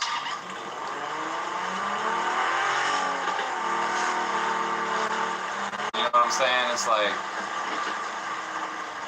she's in a bad mood because she ain't got laid in a while.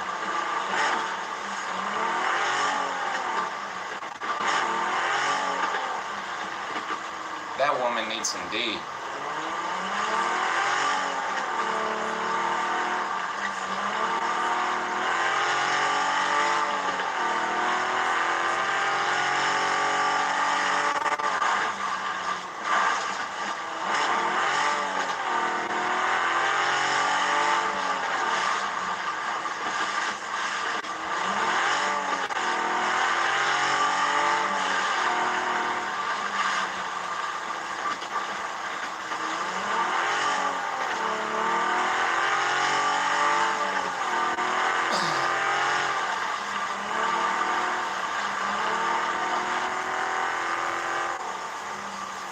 How do you spell ornery?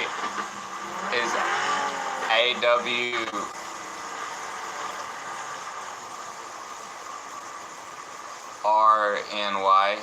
I think.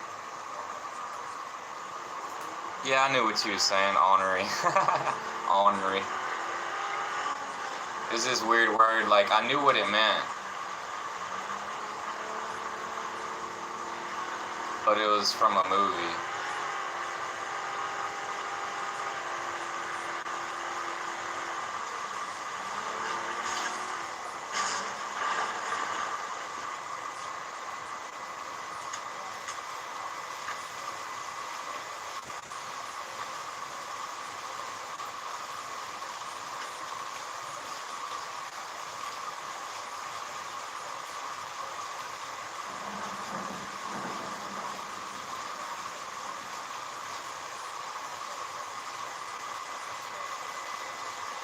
Yep.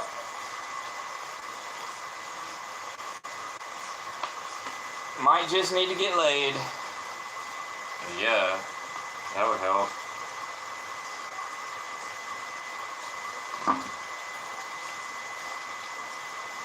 Let me do it.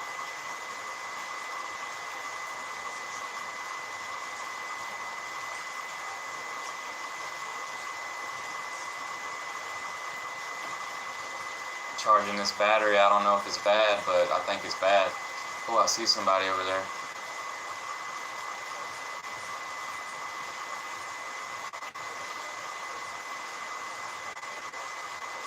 A-W-R-N-Y. Ornery.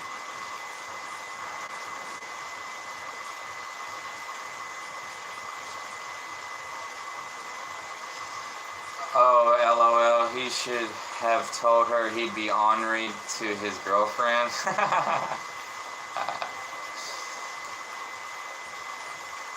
Yeah, that's a good comeback.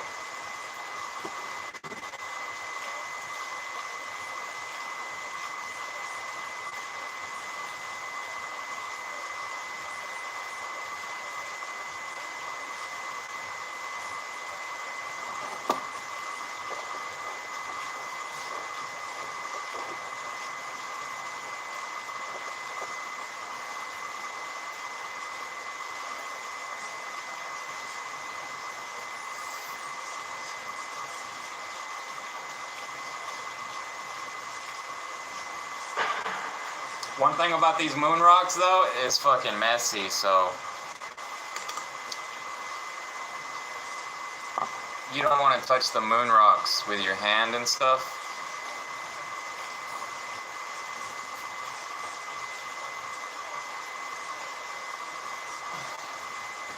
So I like using, I had this little art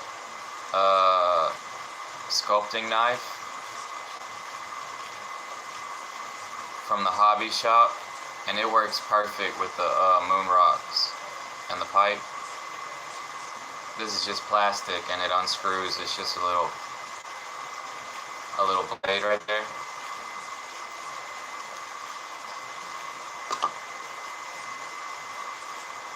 Because the first time I packed a bowl with a moon rock, my fingers was all black. I was like, what the hell? What? Yo.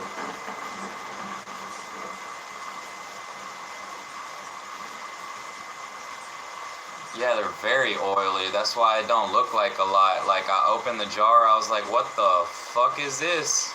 Did I just get ripped off? It don't look like that much. But it is.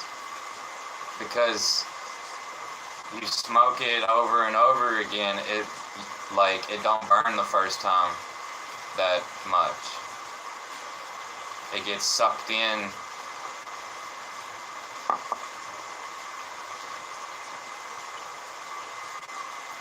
So that's why I guess they invented the dab rig and they started just doing dabs.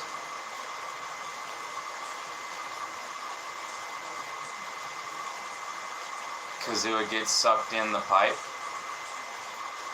So on the dab rig, it's just like an empty bottom with a hole, with a, you know, like with an open port.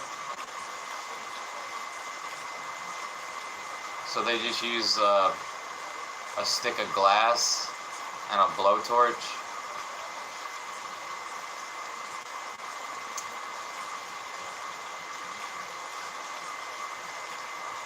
Man, I ain't even playing the game. I was out of the circle. Nobody was talking.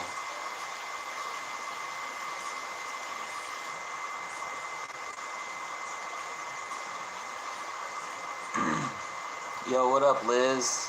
You think you heard of it before, but you can't remember? Is it pot? Yeah. Yes. Pot. Oh, this is some Delta 8 right here. See, I didn't know I was smoking Delta 8. But I had some Delta 8. But it was flour. Like I said, once I got to the moon rocks, when I tried the moon rocks,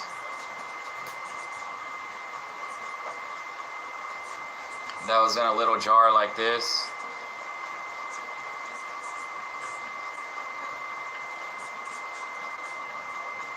And I was like, 3.5 grams for 25 bucks. It don't look like a lot, but it's that oil because it's black. It's brown.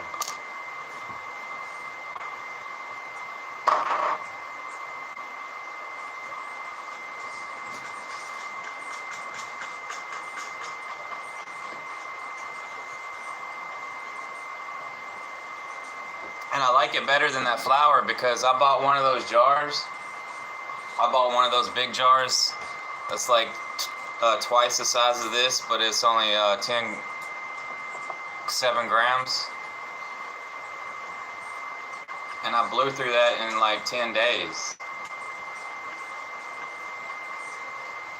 But it was 50 bucks. So, the moon rocks are $25. They last me 7 days. Well, that's much better. I could spend 50 bucks and it lasts me over 14 days because once you scrape out all the resin and stuff, when you run out of moon rocks, that's gonna like add 5 more days. So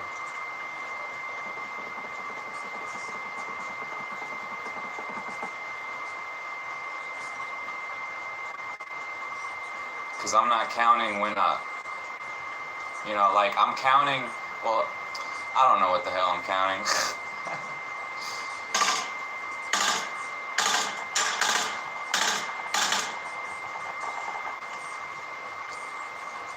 I'm counting the days when I'm smoking the resin out my pipe, because that counts. Because I don't like having a full pipe.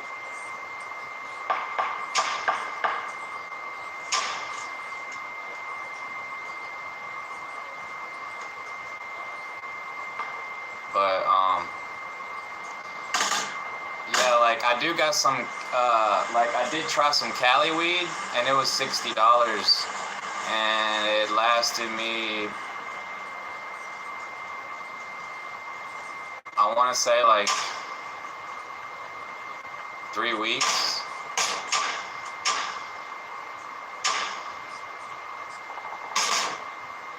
Two weeks.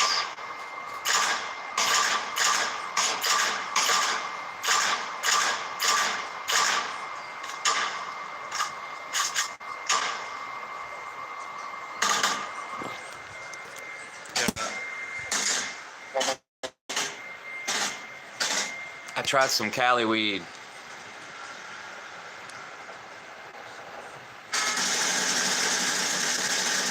Those $60, 3.5 gram.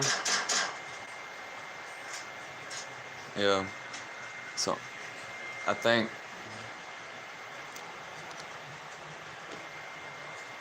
Yeah, 3.5 gram for $60.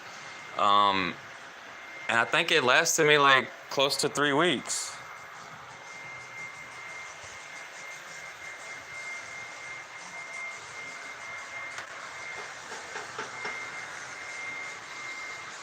I don't know. Maybe I'm lying. Maybe it was just 2 weeks. It had to have been longer than a week. I'm gaslighting myself.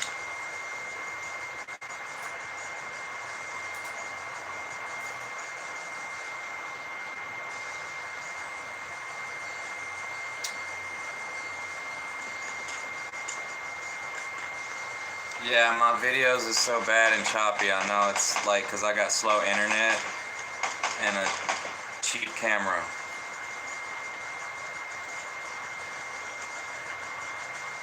So if you get moon rocks, do you have to also get different paraphernalia, like a special pipe or something? Well, just make sure it ain't too long so you can clean it good.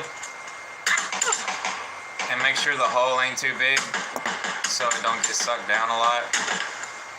But like, you can get some chicken wire.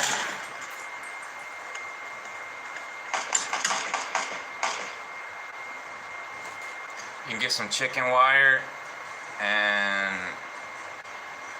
it's bendy and it seems to work pretty good. It's because the bobby pin wasn't long enough.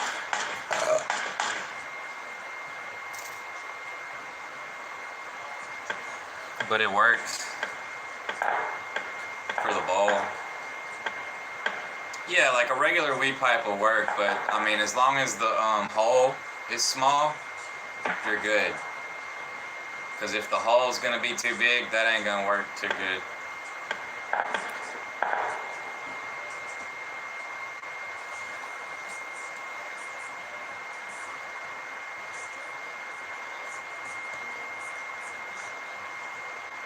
I mean, not too small, but like at least like that big.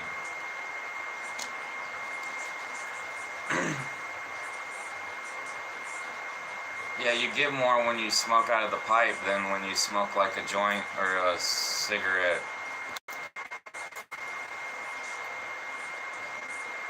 It's just a little rougher on the throat. You gotta drink water, you know?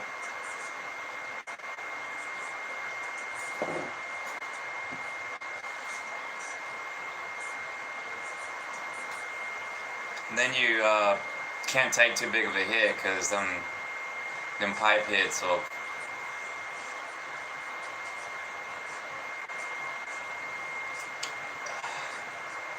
Like Head PE said on that album from 2000,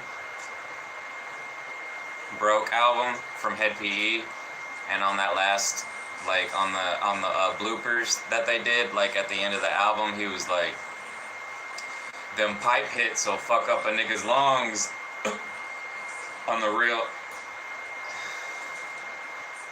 No, but he can say that though, cause you know he's half South American, Brazilian, and black.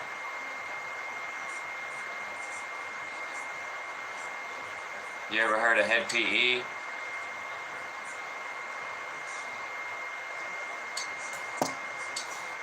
It's a good rock band, but they're getting old now, so it's like Fear Factory, like it's like Incubus. We're all getting old. It's like, damn.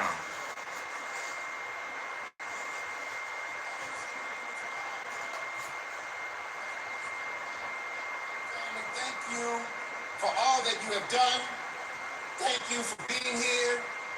Thank you for believing in the promise of America.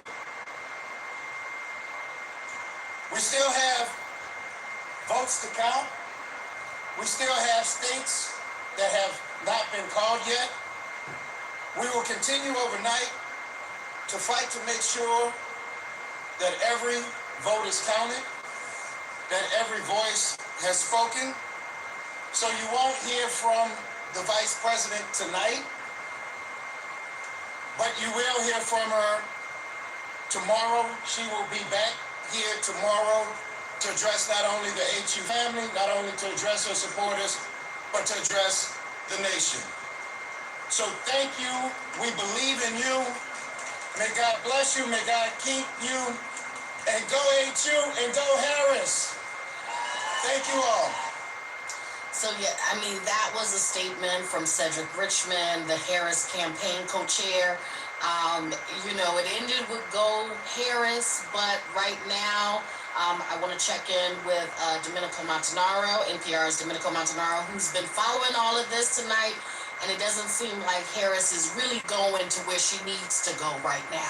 No, Donald Trump is at 247 electoral votes. He needs to get to 270. Harris is only at 210. And I think we should just kind of zoom out for a second because, you know, we've been talking so much about these 7 swing states, you know, Wisconsin, Michigan, Pennsylvania, Georgia, North Carolina, Arizona, Nevada. And, you know, Georgia and North Carolina have now gone toward Trump. Trump is leading in Wisconsin, Michigan, and Pennsylvania. But there are also these lean states, states that lean toward one candidate or another. And there's a couple of those that still have not been called yet. A few of them, actually. I'm talking about, in particular, look at a place like Minnesota, where, you know, Governor Tim Walz is the vice presidential pick, and it's only a 2-point race there right now. And, you know, Hennepin County, where Minneapolis is 95% in. I think it's closer there than all 3 of the blue wall states. It is, actually.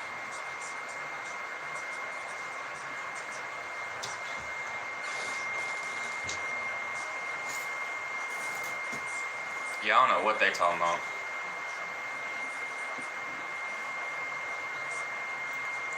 Sorry my video is bad choppy, y'all. I didn't know until I tried, but I always had slow internet. I just didn't want to try to get faster internet because I didn't want them to try to... I was afraid of how much it would be, or if I could get a better deal, I don't know. So if you get moon rocks, do you also get it? Yeah. It's like regular weed pipe? Yeah. Yeah. Yeah. I wouldn't try to smoke moon rocks out of a joint. That would not work. No. That wouldn't work. You tried smoking moon rocks in a joint and some papers or a blunt, that ain't gonna work.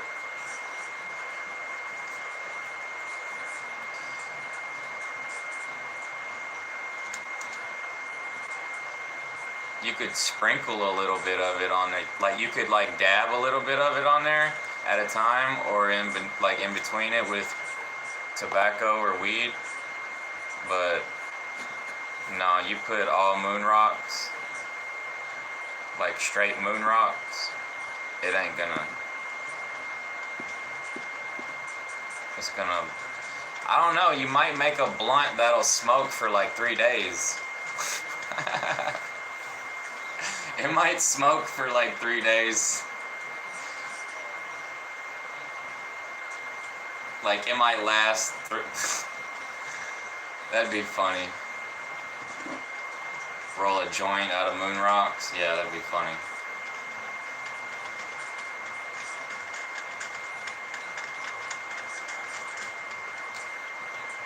I don't know. I never tried it though.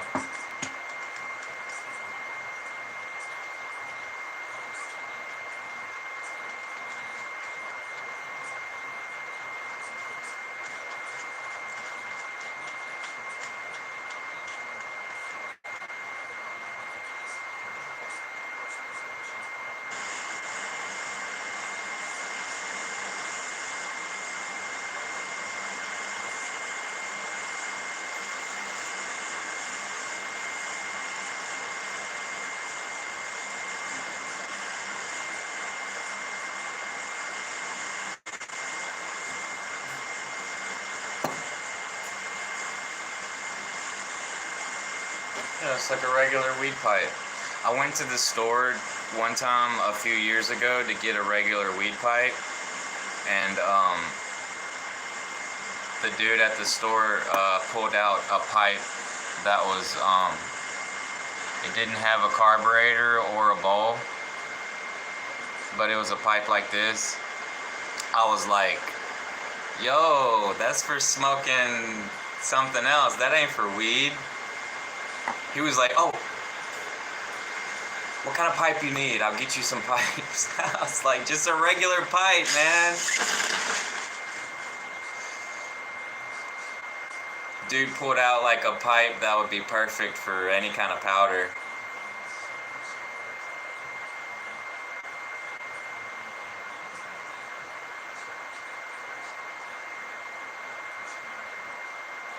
Huh. Somebody must have asked him. He must have customers. I need crack pipes. Give me some crack pipes, meth pipes, you know, just a pipe to smoke my stuff or whatever y'all smoke. And yeah, they got bulbs. It's a bulb.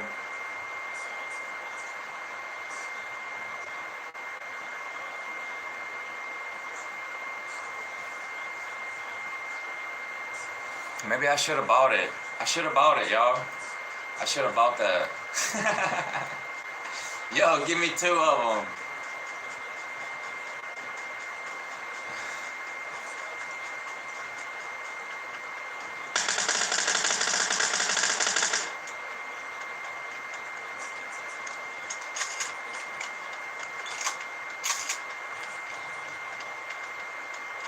Let me get 2 of them crack pipes.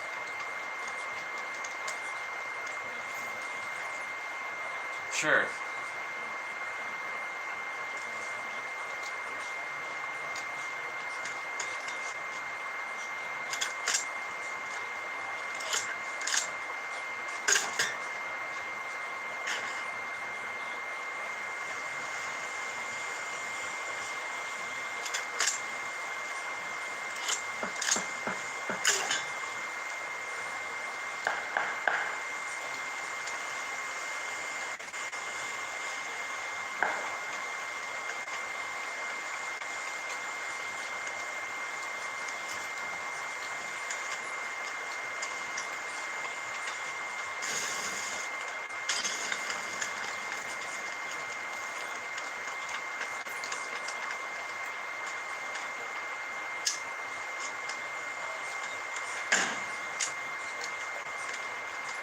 I'm not very good at this game yet.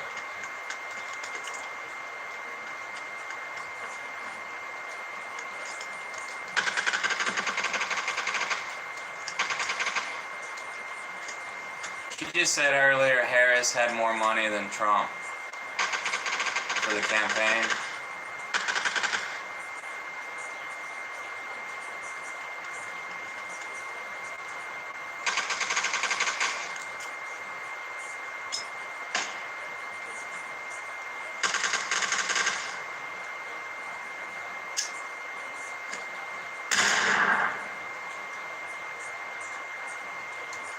What is that? I just threw a grenade.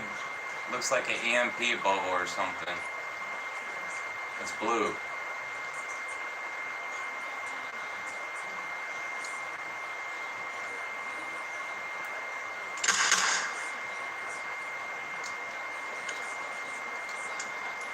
I got spotted, but I'm fucking with him though.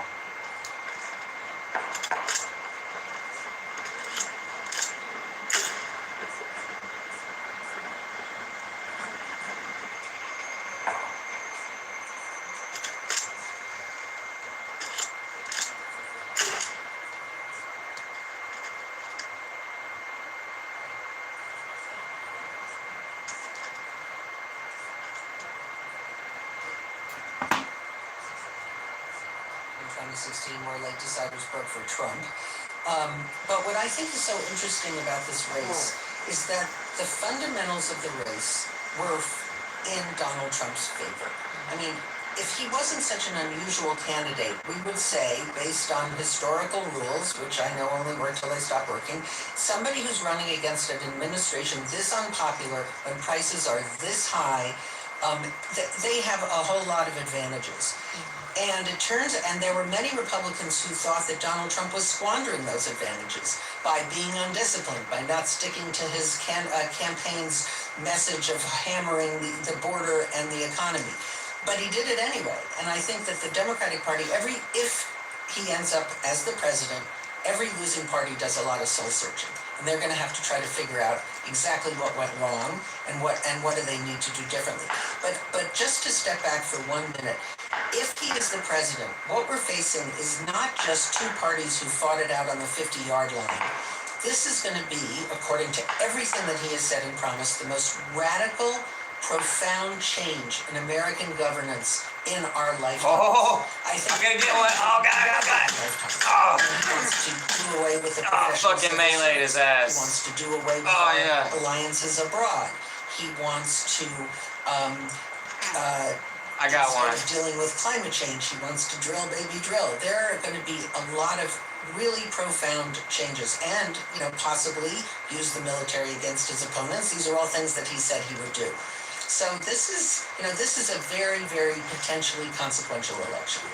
Because there has been an effort by the Biden administration to Trump-proof some of these things, particularly civil service. We can talk a lot more about this throughout the show, but we can pause for a break right here. A lot to talk about. You are listening to Live.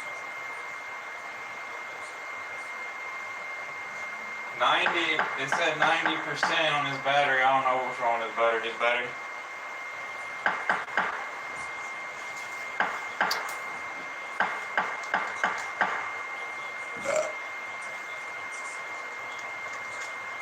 One of my ex-girlfriends got hooked on meth. Actually, more than one. It's good stuff. Well, it used to be good. It's not good anymore. I heard the cheap meth is not made with the proper ingredients, so it causes brain damage.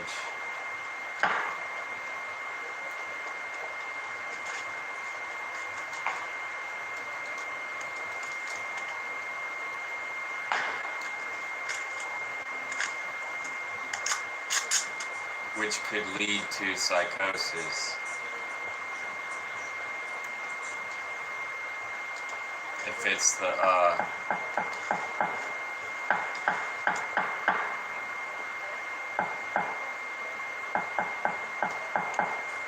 don't know how they make the stuff.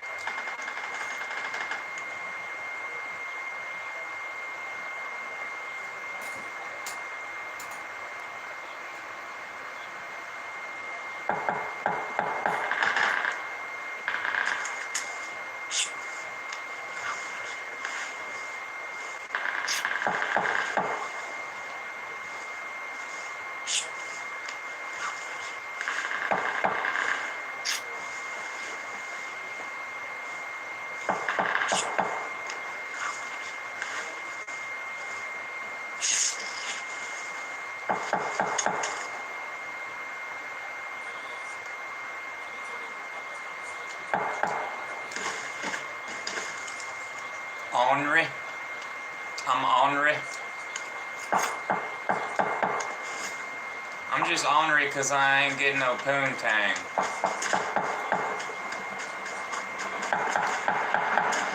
Oh, that train's coming. There's a train.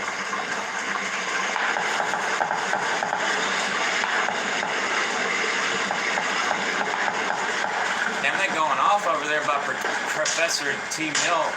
Professor T. Milk is lighting them up. About to come over here with Professor T. Milk. See what's going down.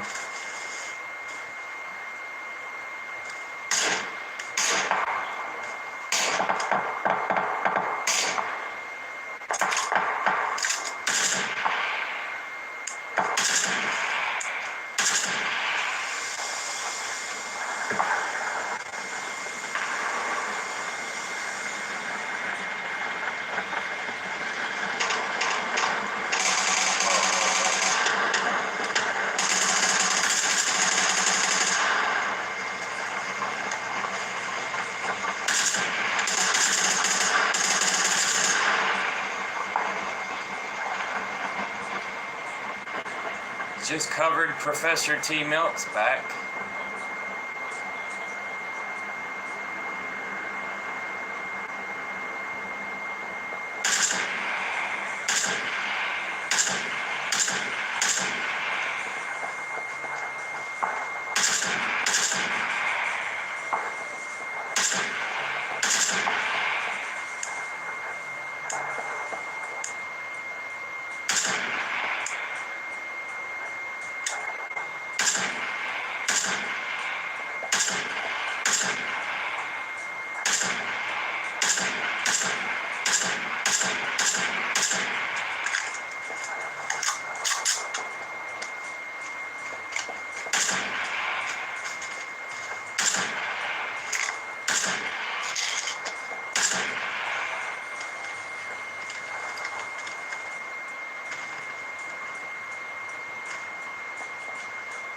Why's there painkillers roll? There's a bottle of painkillers rolling down the hill.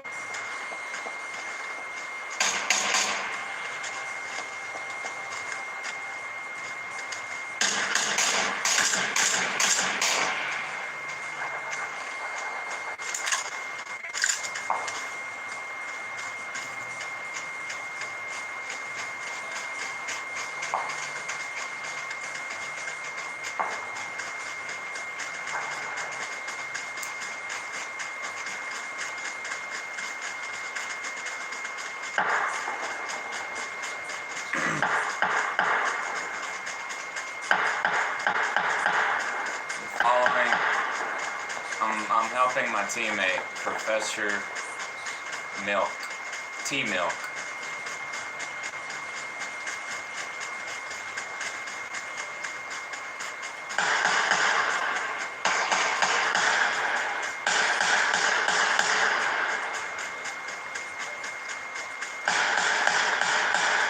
It sounds real.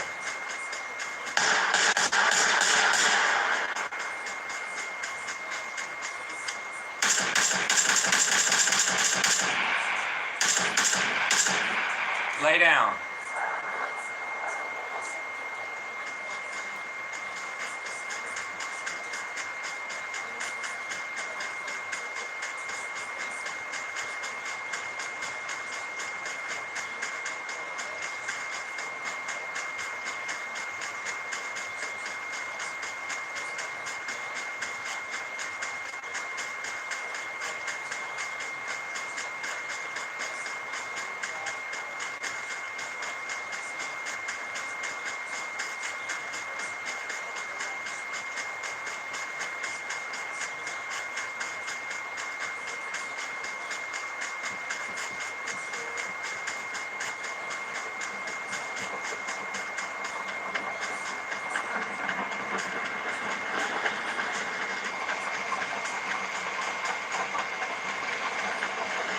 Oh man, I'm down. I forgot to use a fucking first aid kit on myself.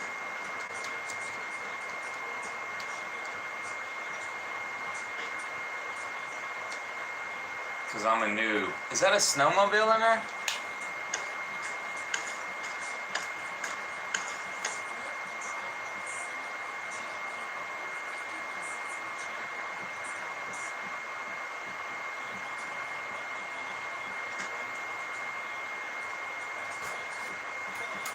y'all know y'all can work for somebody and get some help on a place to live. There's lots of boss men out there that will help you find housing or even offer you a place to stay.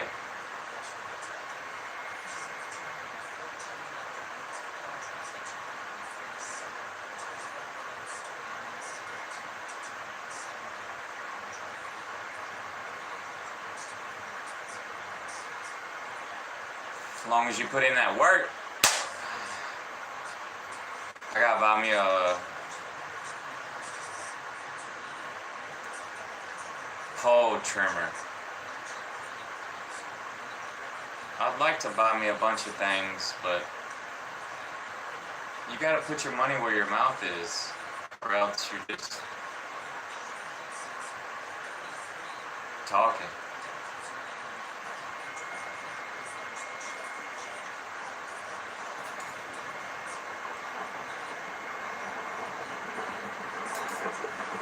I've made a lot of suggestions that I don't follow through on, so it makes me look crazy. It makes me look crazy. There's a dude one time said I was crazy because I say I'm gonna do something, then I never do it. But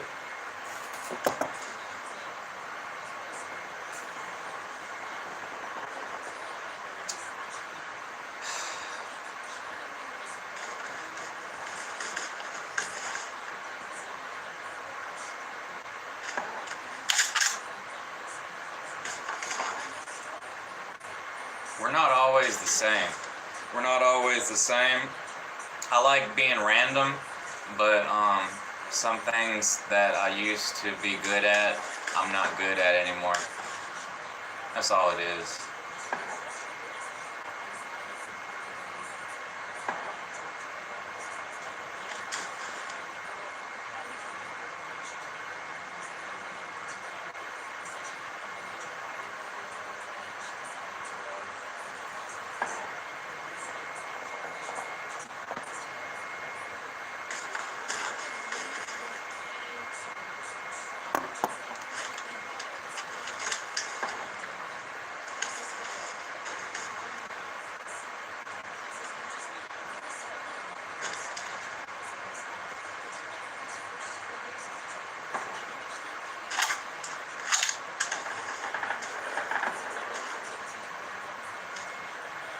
My spirit was broke, and I had to let it heal.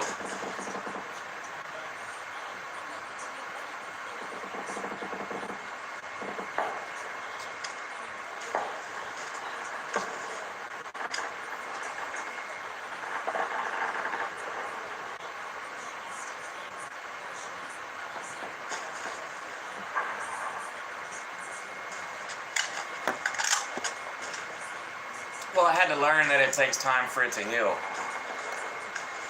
I didn't know it took time.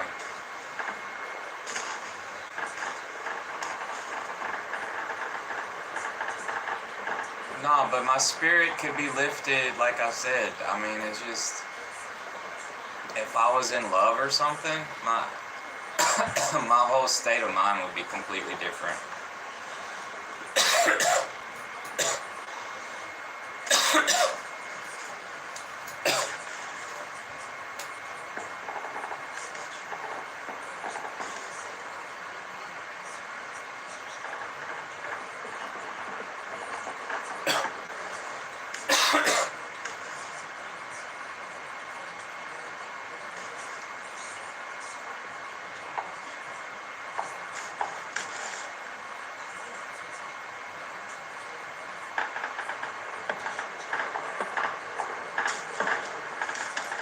Did they really deport people in the past, in the 30s?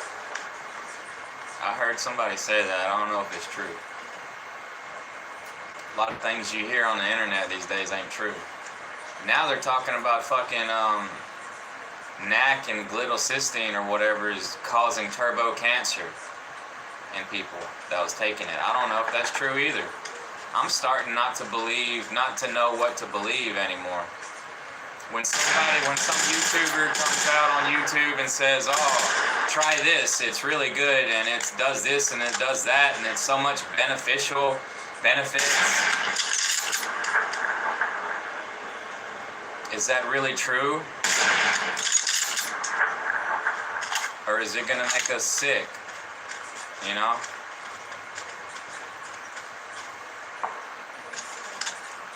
And Joe Rogan was saying that like 30% of the drugs that they make gets taken off the market in pharma.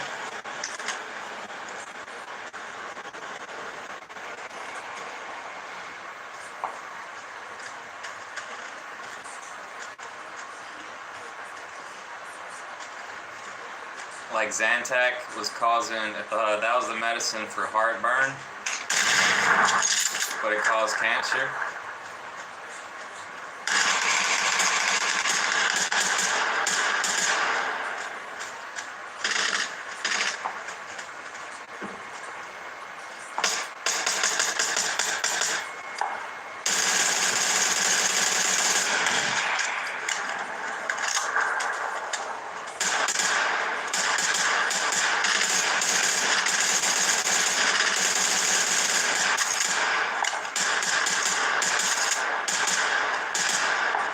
I need to trim this nose better.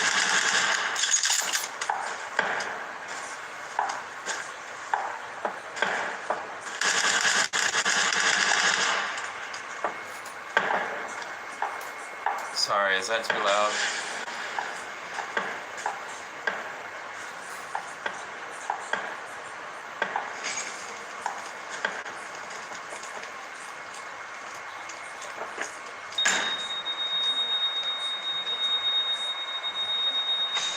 What was that, a stun grenade? This candle fucking stinks.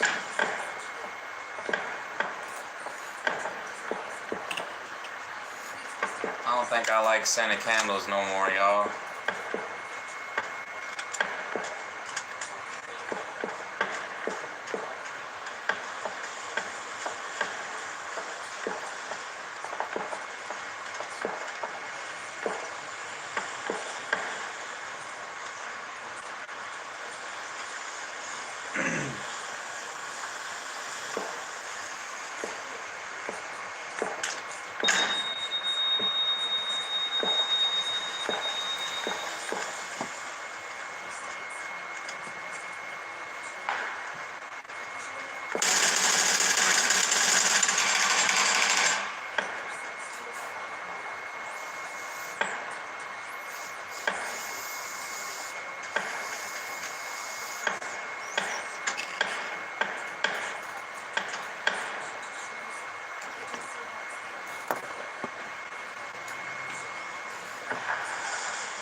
Exit lobby.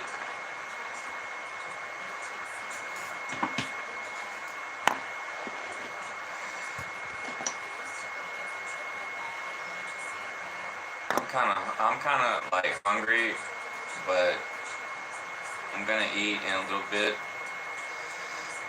What are y'all eating? What'd y'all eat? I'm craving some sauerkraut.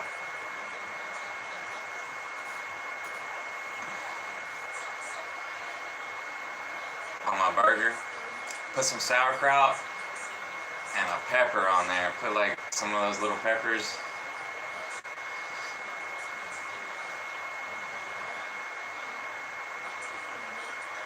Man, I ought to eat right now.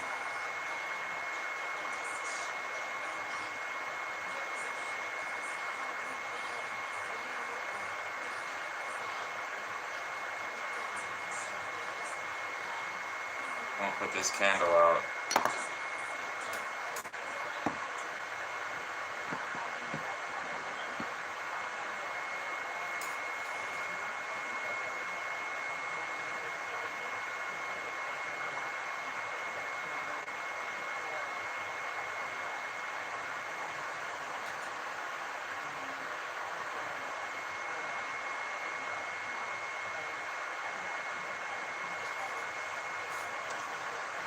Yep, professionals like to leave their battery on trickle overnight for their Corvette batteries.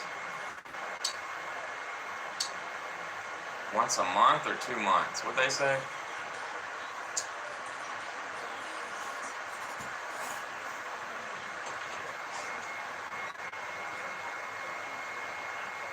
Once a year? I don't know.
Alright, I got me some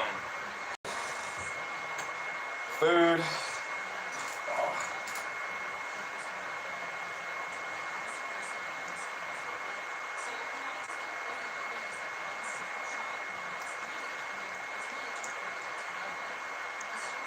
I put some sauerkraut on my cheeseburger.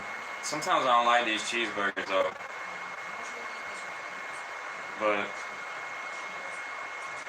somebody made a video on YouTube about the cheese burgers, like Oil Brain.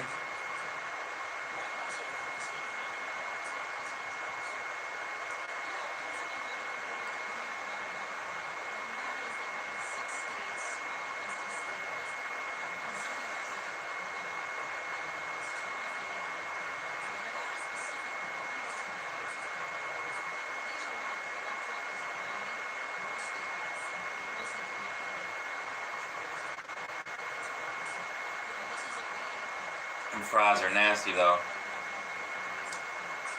Alright, that's enough talking.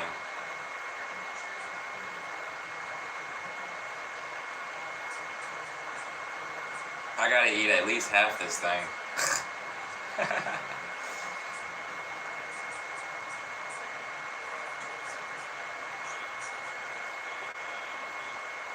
Alright.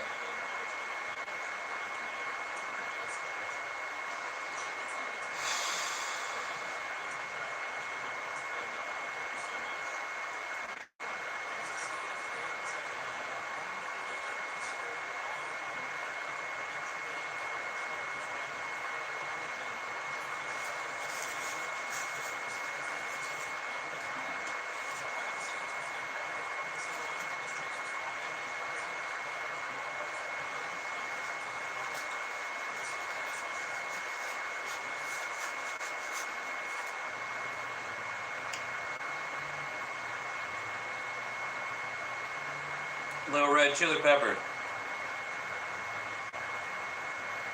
Little red chili pepper.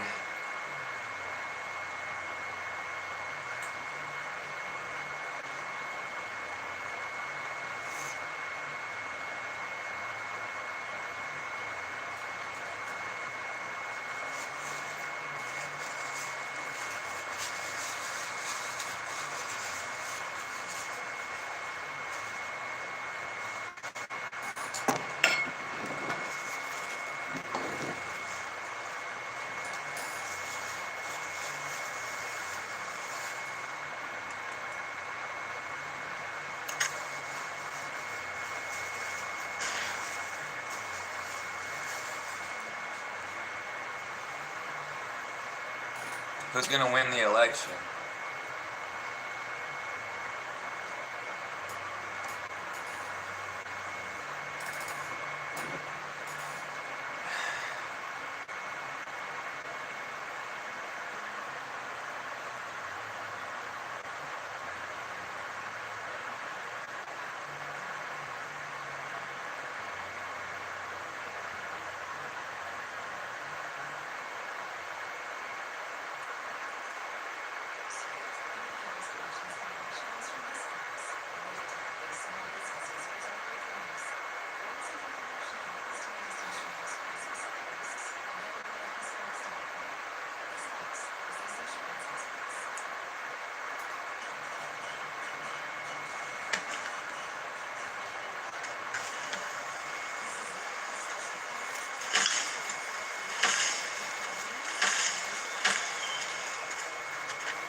Trump's 267 to Harris's 226.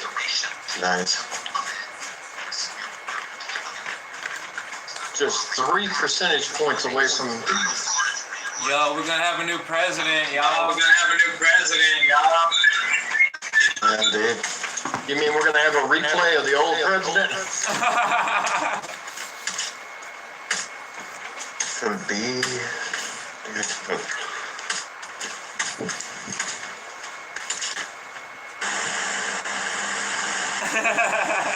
That was funny right there. Life was good and you could afford shit. I know, right? I ain't touching my controller. It's on you, dude. Alright.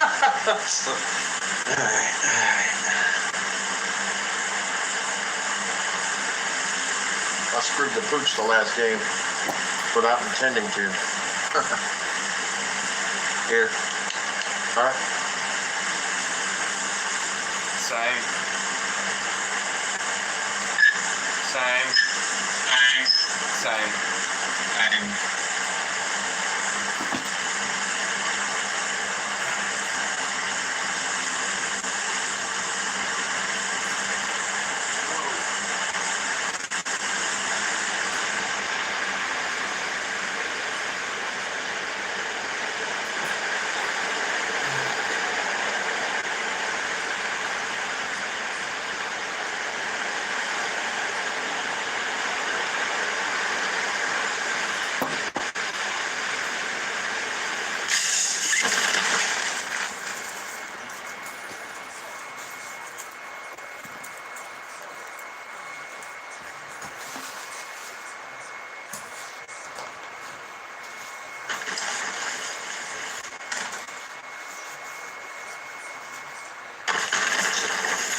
They just said he's winning by more than before.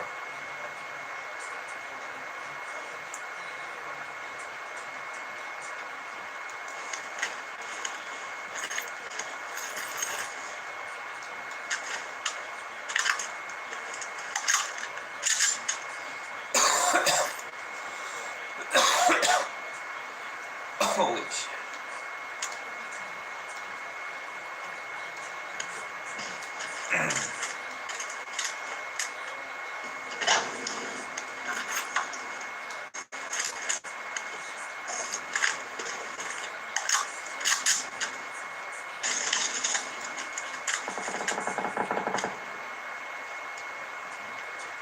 I don't even look at the names of these, I'm just picking them up, but I'm getting familiar with them.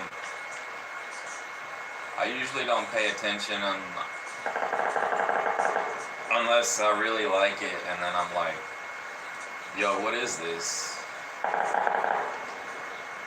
But everything in this game is real. What the fuck was that?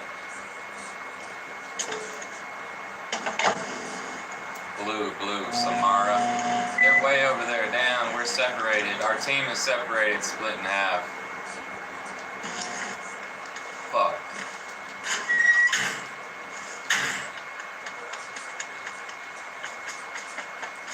I'm gonna drive this car over there.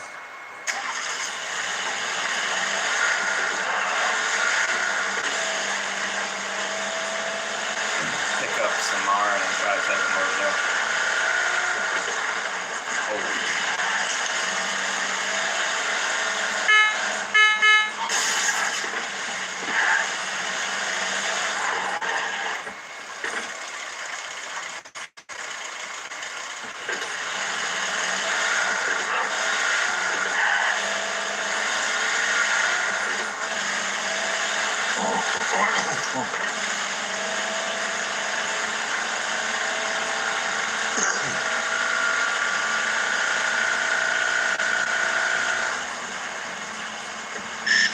What the fuck?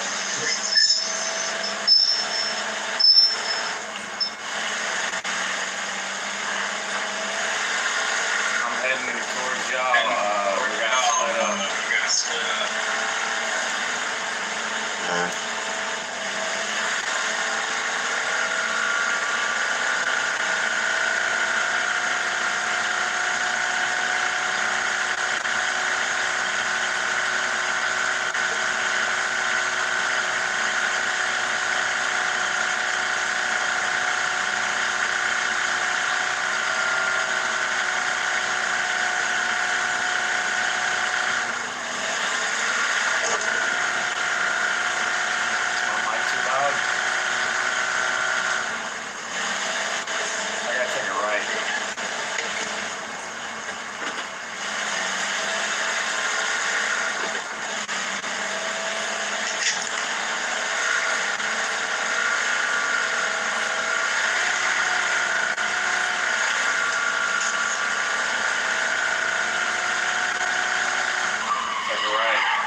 That other car.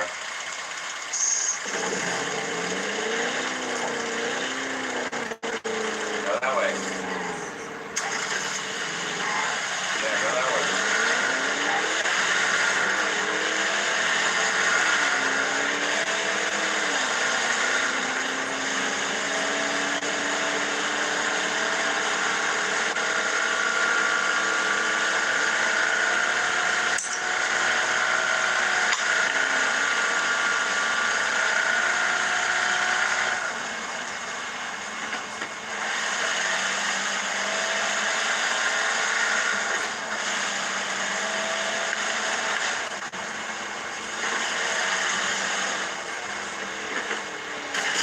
Any all below me? Yes.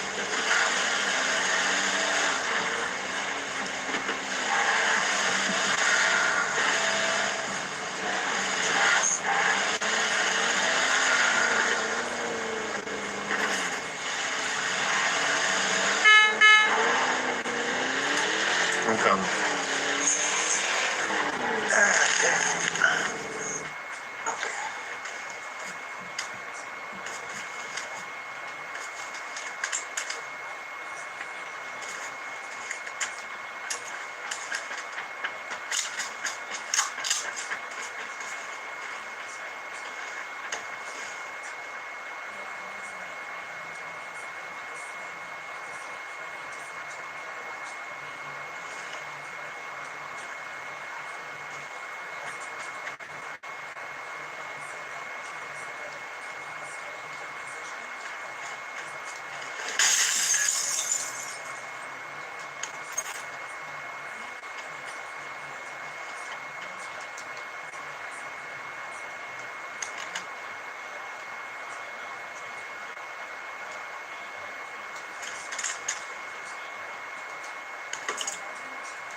What?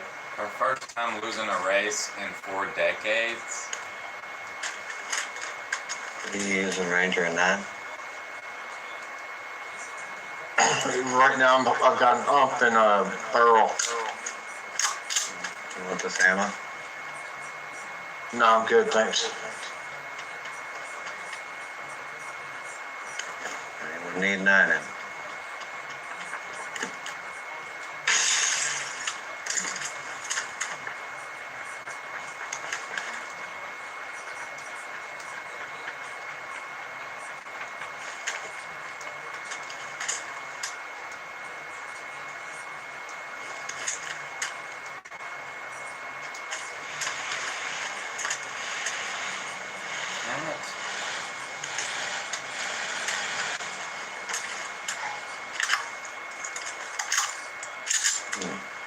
I need a backpack.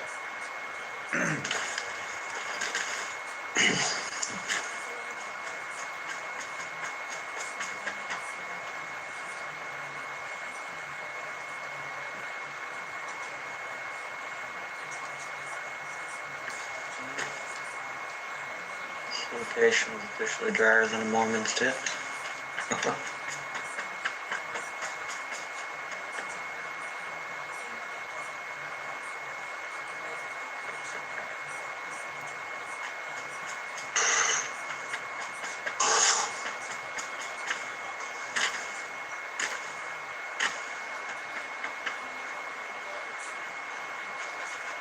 What the fuck?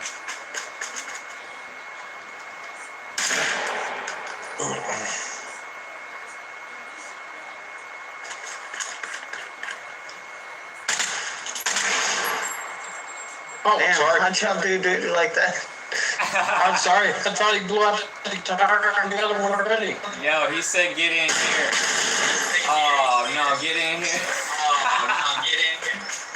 That was Sorry, dude. We're all More around. We're in circle, so we're good. We just gotta run it.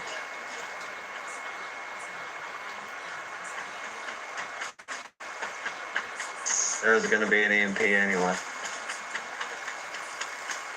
There's a backpack. Looks like one found the bicycle. Oh shit. Oh, we got company. Oh, straight. Yeah, I can.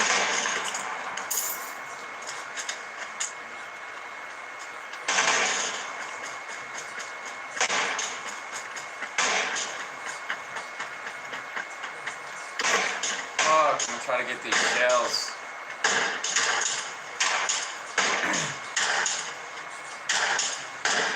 Before I hit There we go.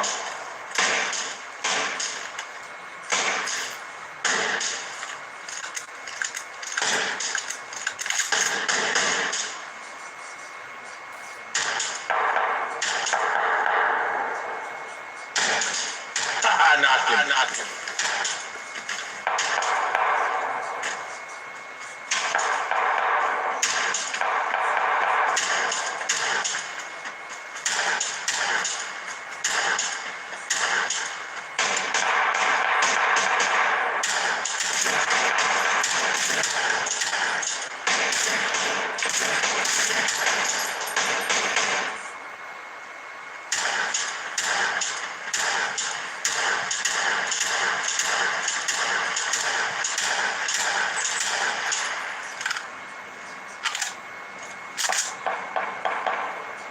Oh, I do have one.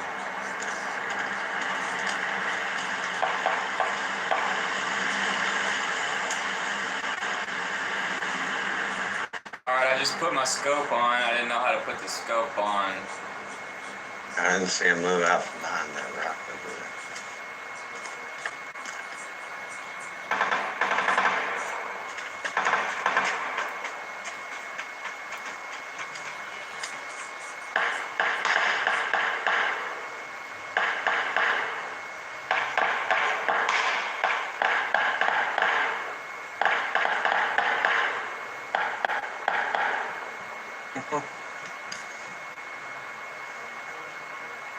like some behind us too.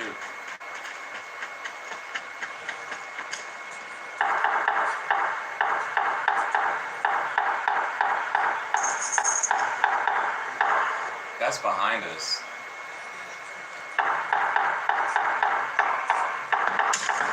Whoa. Watch out, I got hit. They got me and Razor spotted. Alright, I'm on my way back. I couldn't tell. Did that shot come from in front of us? Probably. I was starting hearing some shots behind us. Ah, that's what I thought. I thought I heard behind.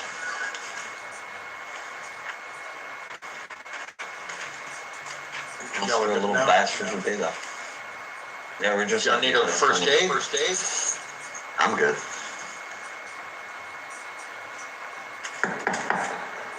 More? I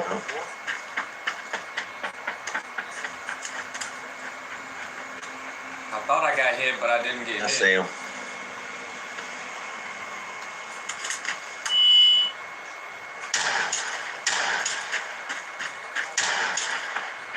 Take a ride for it.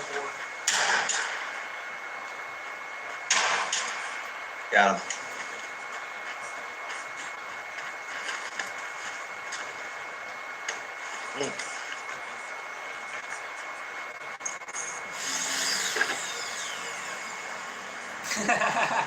This game's a trip.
Damn, right.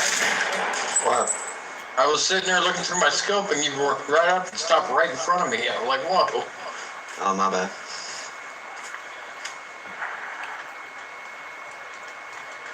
Couple guys running through from where we just came from. Alright.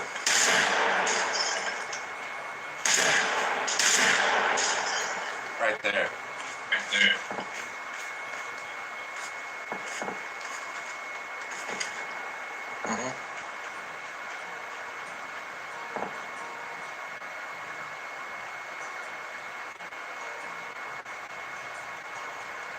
There's two up. Oh, let's see one. Hey, yeah, get your ass back behind the rock.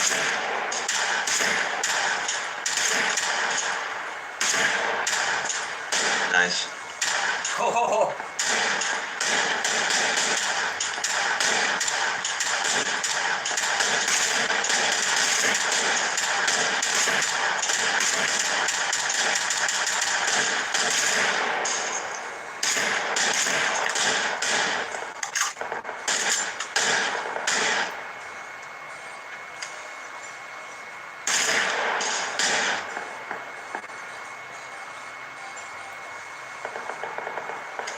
He's not there. He's going for the road. Oh. Yep.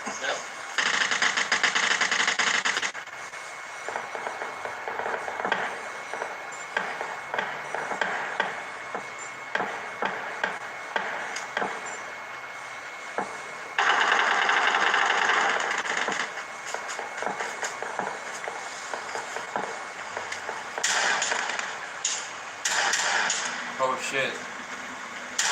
My game almost froze. My game almost froze on me, but it didn't.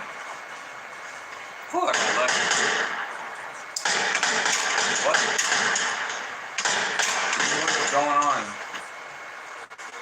The circle is getting smaller. I'm confused.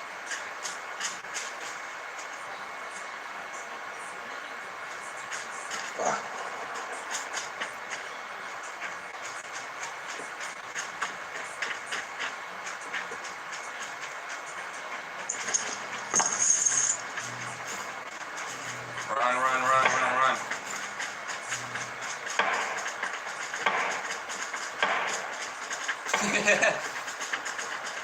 They're right down there, next to that garage.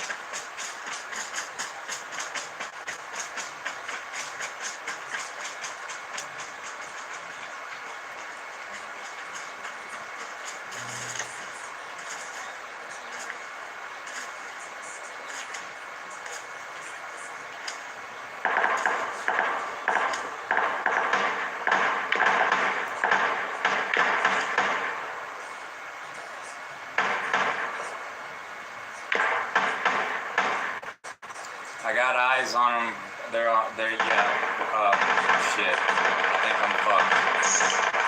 Ah, fuck. I knocked one of their guys. Didn't kill him, but knocked him on down.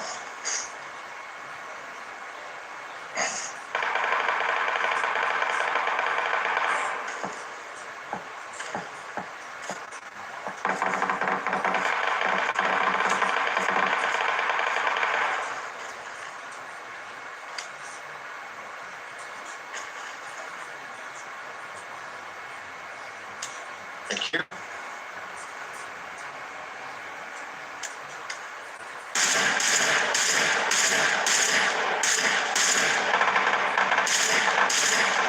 God damn it.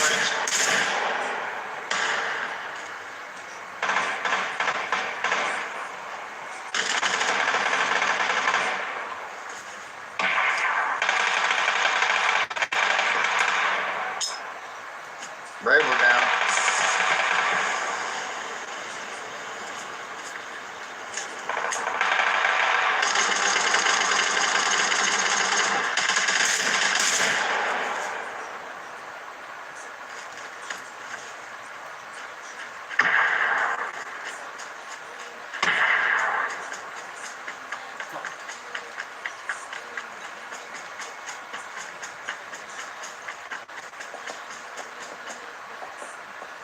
Oh, I'm down too.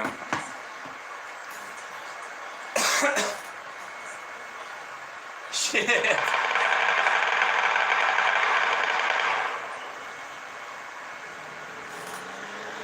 I can't keep up. I mean, I can, but not right now. I'm not that good.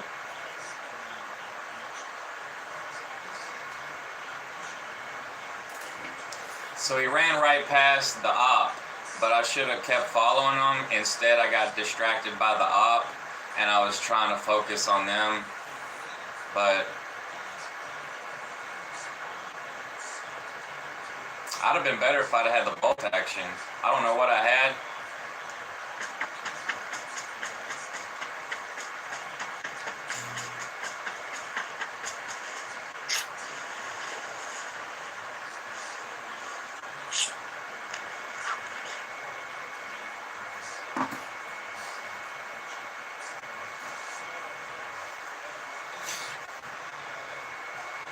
I don't know what I had, but it felt like a,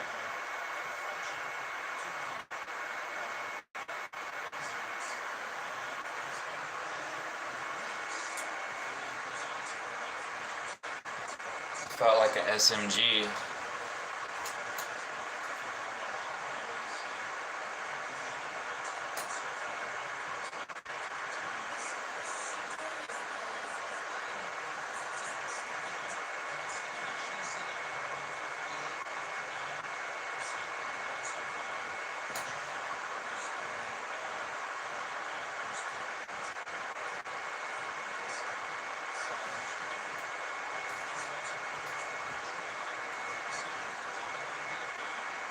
she'll make up some of the ground that she's behind. But the question is there enough road to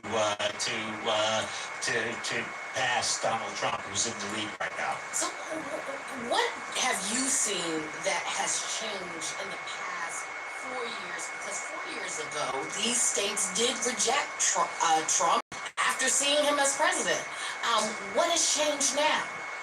It's a good question because we have seen a kind of a newly energized labor movement in Michigan.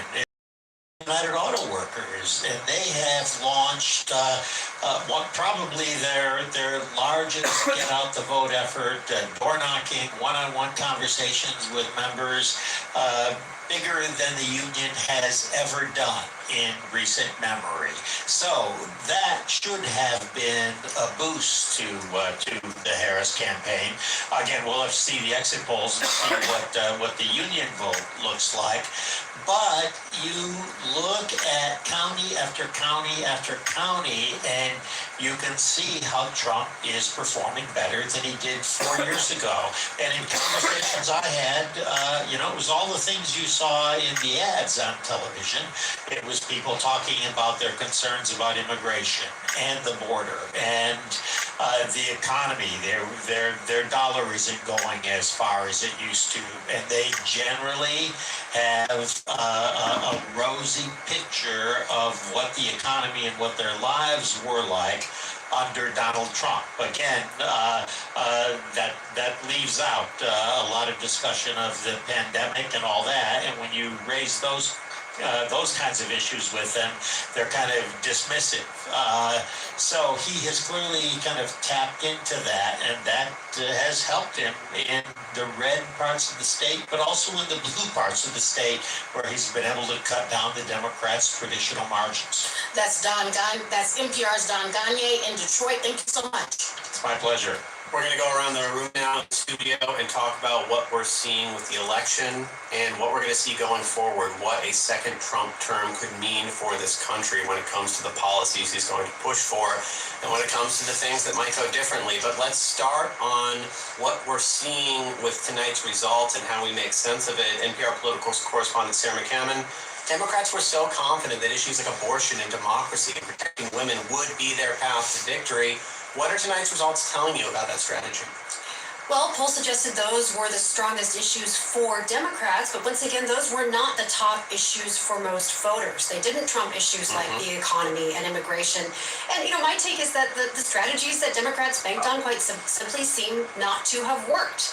These abortion ballot measures, from the results we have so far, have done well overall, not 100%, but that didn't translate to results in the presidential race for Second Donald Trump term from the first Donald Trump term.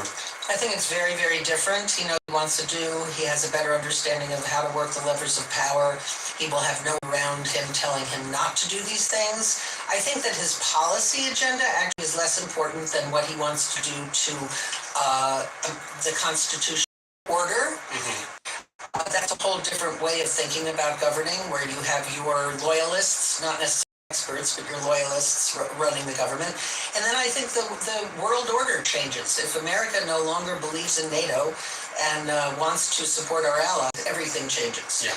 We've never had a president who is as friendly and positive about a Russian dictator before. He's a convicted felon, convicted in a New York criminal courtroom. There are two federal criminal cases against him. He's made it clear he will end those cases. Well, of course, and he will release all the January 6th defendants, including the Proud Boys leaders, and they are basically an armed anti-government militia group. So these are big, profound changes that I don't think that American people have quite wrapped their minds around yet. I want to turn to Domenico Montanaro. There are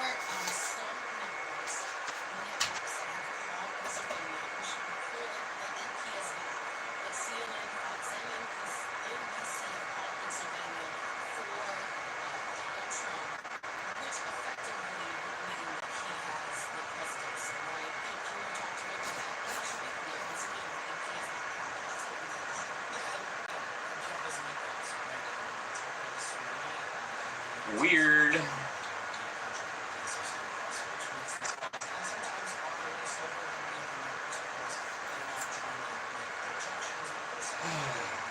pay attention to these up and comers. Pay attention to not just who's at the top, but everyone around them, and you know, don't have to listen to politics every day. Just brush up on it here and there, but it's complicated because people change. Honestly, people change. People change, and you see that in politics.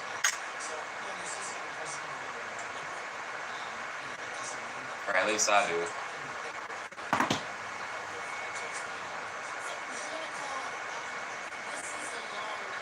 It's like, what's the agenda?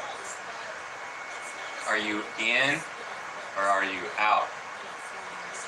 They're always talking about perspectives.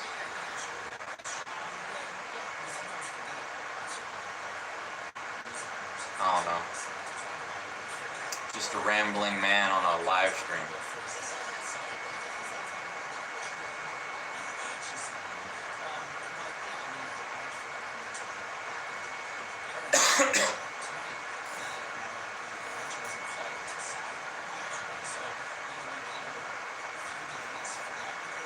Why them dudes be live streaming so much in public?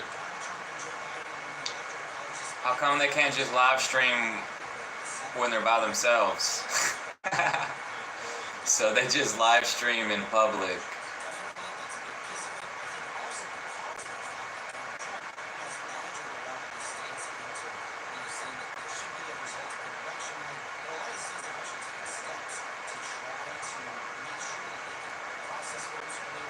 Well, I mean, yeah, if I was out and about and had cell phone service, I could live stream out in public too, but I really need to get that, you get a portable battery bank and you charge it. I see them using that.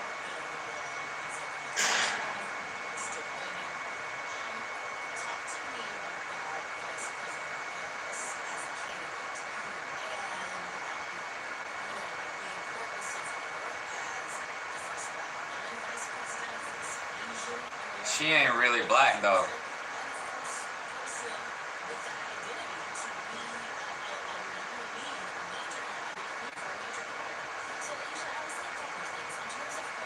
She looks mixed.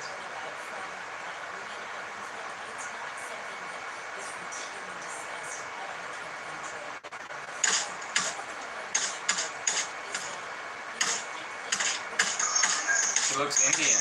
She's Indian. Most Indians are like half black, half Asian, right? There's a mixture of everything. Caucasian, Asian, African. That's what I think.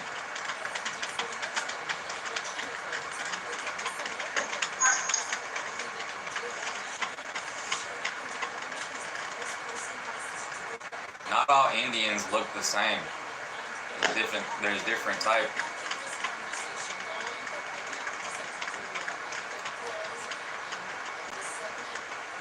I'm mixed. Black people think I'm white people. There's a man on here, there's a dude on here, there's a dude character and he has on a skirt. It's a kilt. Is it a kilt?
Boom!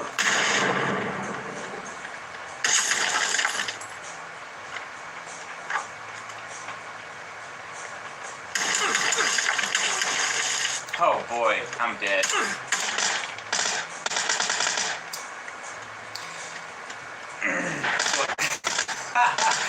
I love this game. This game's nuts.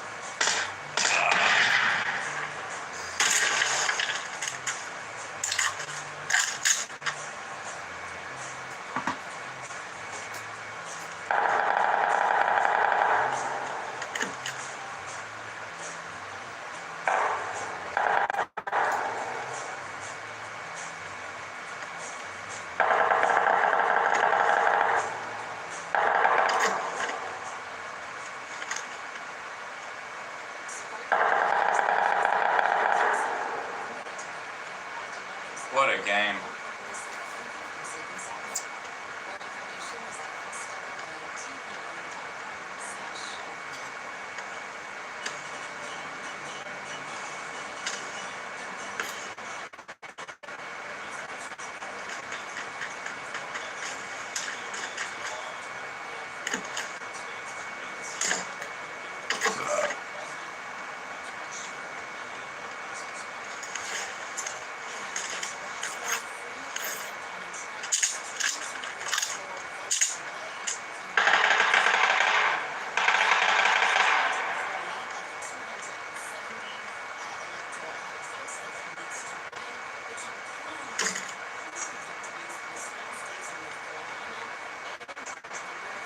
Fuck!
We're dead.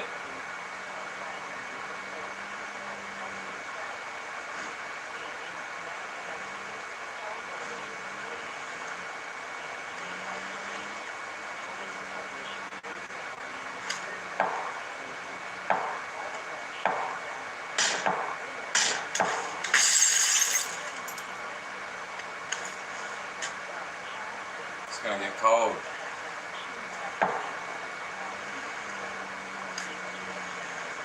I need a, I'm gonna shut up now.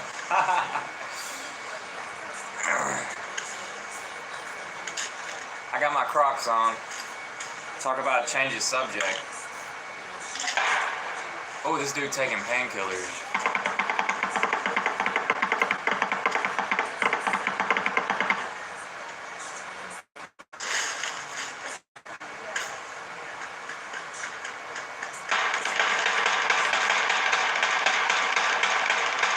Try to upload a clip of me on PUBG.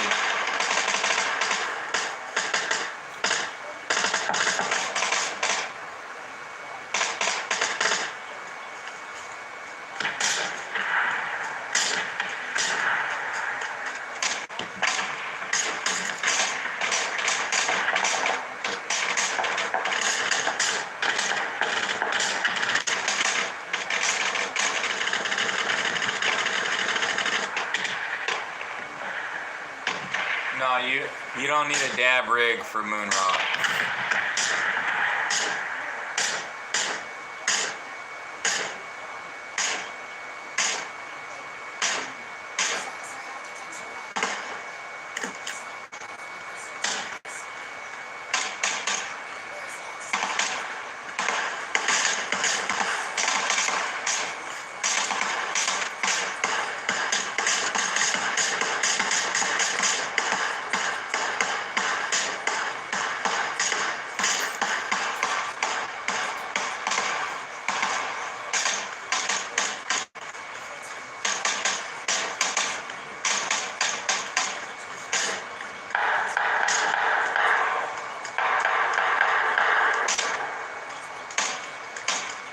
Moon Rocks has weed in it. It's weed and oil. It's a little bud covered in oil.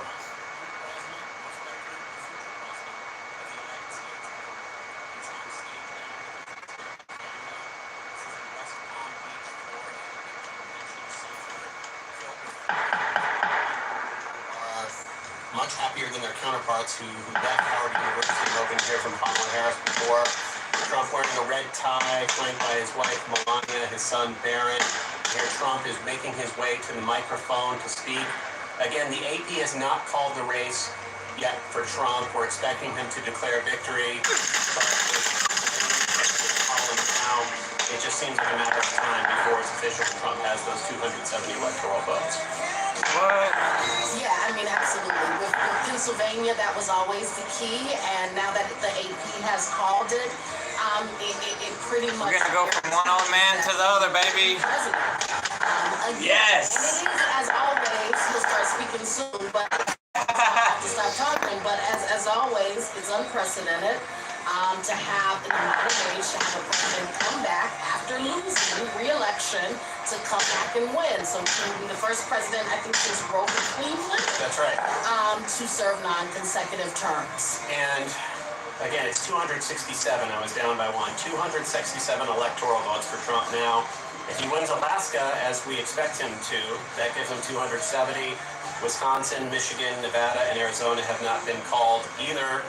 And he is currently leading in all those states. So Donald Trump about to speak.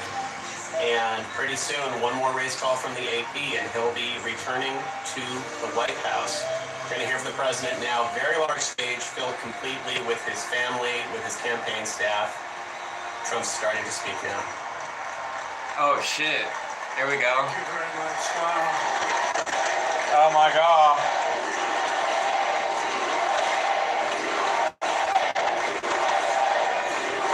Well, I want to thank you all very much. This is great. These are our friends. We have thousands of friends in this incredible movement. This was a movement like nobody's ever seen before. And frankly, this was, I believe, the greatest political movement of all time. There's never been anything like this in this country, and maybe beyond. And now it's going to reach a new level of importance because we're going to help our country heal. We're going to help our country heal. We have a country that needs help, and it needs help very badly. We're going to fix our borders. We're going to fix everything about our country. And we made history for a reason tonight, and the reason is going to be just that. We overcame obstacles that nobody thought possible, and it is now clear that we've achieved the most incredible political thing. Look what happened. Is this crazy?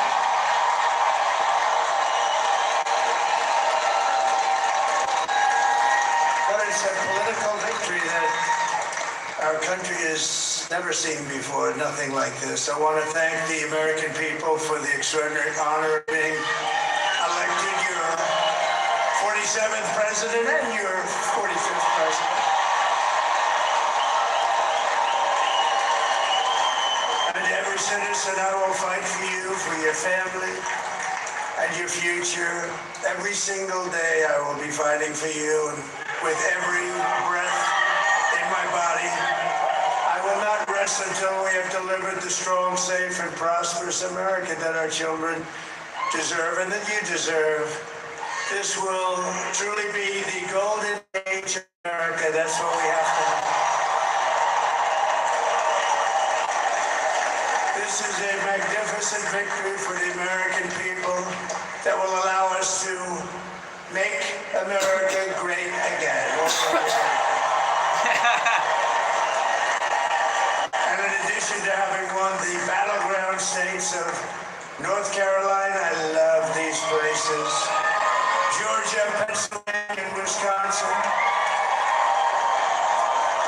we are now winning in Michigan, Arizona, Nevada, and Alaska, which would result in us carrying at least 315 electoral votes, but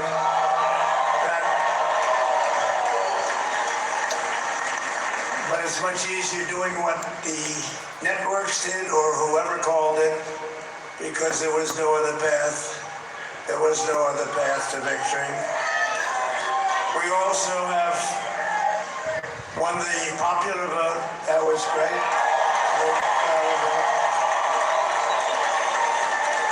The oldest president we ever had. Thank you.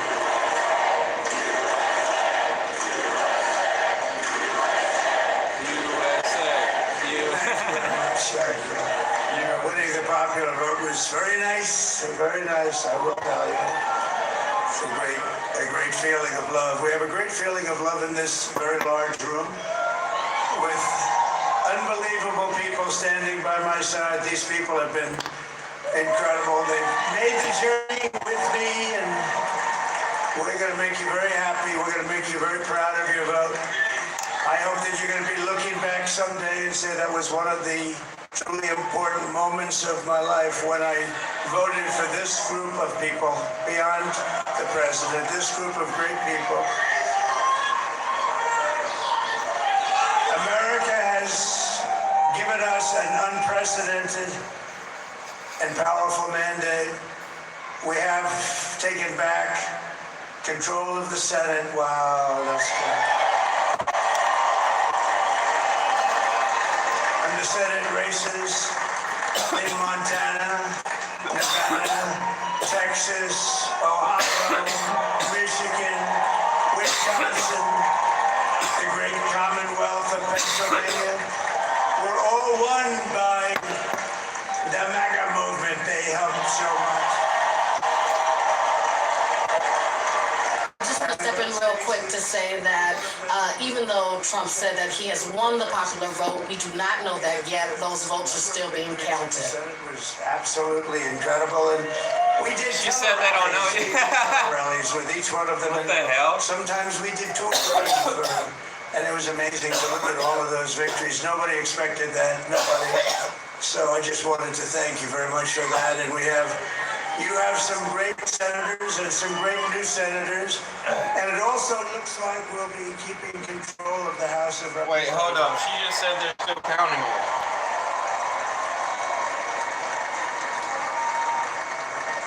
And I want to thank Mike Johnson. I think he's doing a terrific job.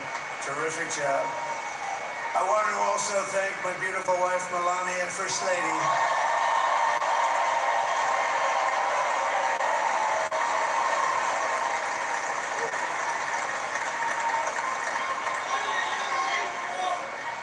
Who has the #1 best-selling book in the country. Can you believe it?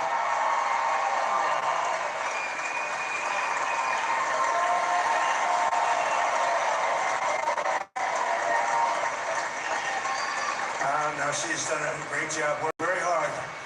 We should also note that the control of the House is not settled, so we do not know that Republicans will control the House. They are amazing children. And we all think our children are amazing. Everybody here thinks their children are amazing. But that's a good thing when you think they are. But Don, Eric, Ivanka, Tiffany, Barron, Laura, Jared, Kimberly, Michael, thank you all. What a help.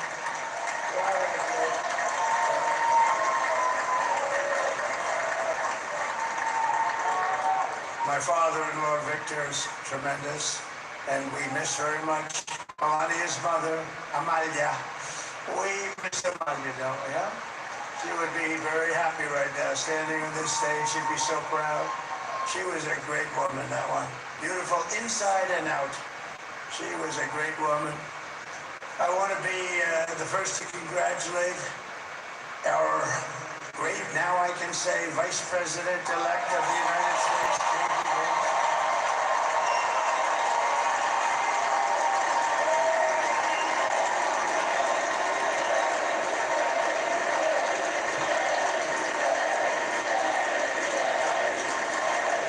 And his absolutely remarkable and beautiful wife, Usha Vance.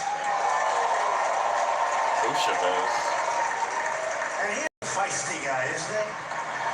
You know, I've said, go into the enemy camp. And you know, the enemy camp is certain networks. A lot of people don't like this. Sir, do I have to do that?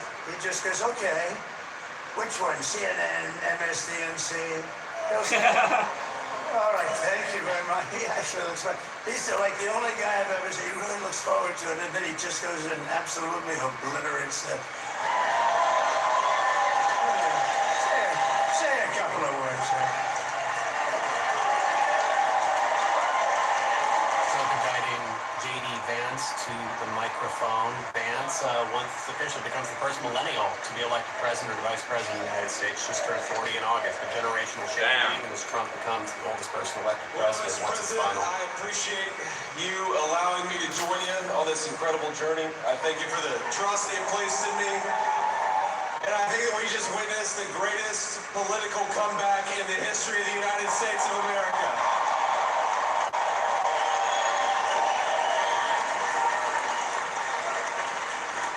And under President Trump's leadership, we're never going to stop fighting for you, for your dreams, for the future of your children, and after the greatest political comeback in American history, we're going to lead the greatest economic comeback in American history under Donald Trump's leadership.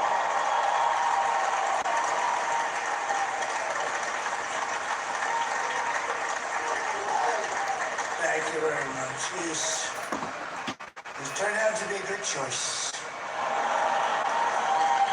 I took a little heat at the beginning, but he was, I knew the brain was a good one, about as good as it gets. And we love the family, and we're going to have a great 4 years, and we're going to turn our country around, make it something very special. Lost that little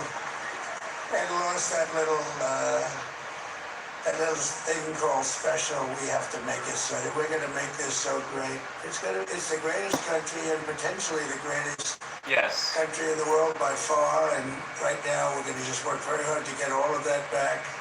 We're going to make it the best it's ever been. We can do that. If we had to wait longer, I don't know. It was going bad, and it was going bad fast. We're going to have to seal up those borders, and we're going to have to let people come into our country. We want people to come back in, but we have to let them come back in, but they have to come in legally. They have to come in legally. Let me also express my tremendous appreciation for Susie and Chris, the job you did. Susie, come here. Come here, Susie. Chris, come here, Chris. Because of the UN, because after World War II, it was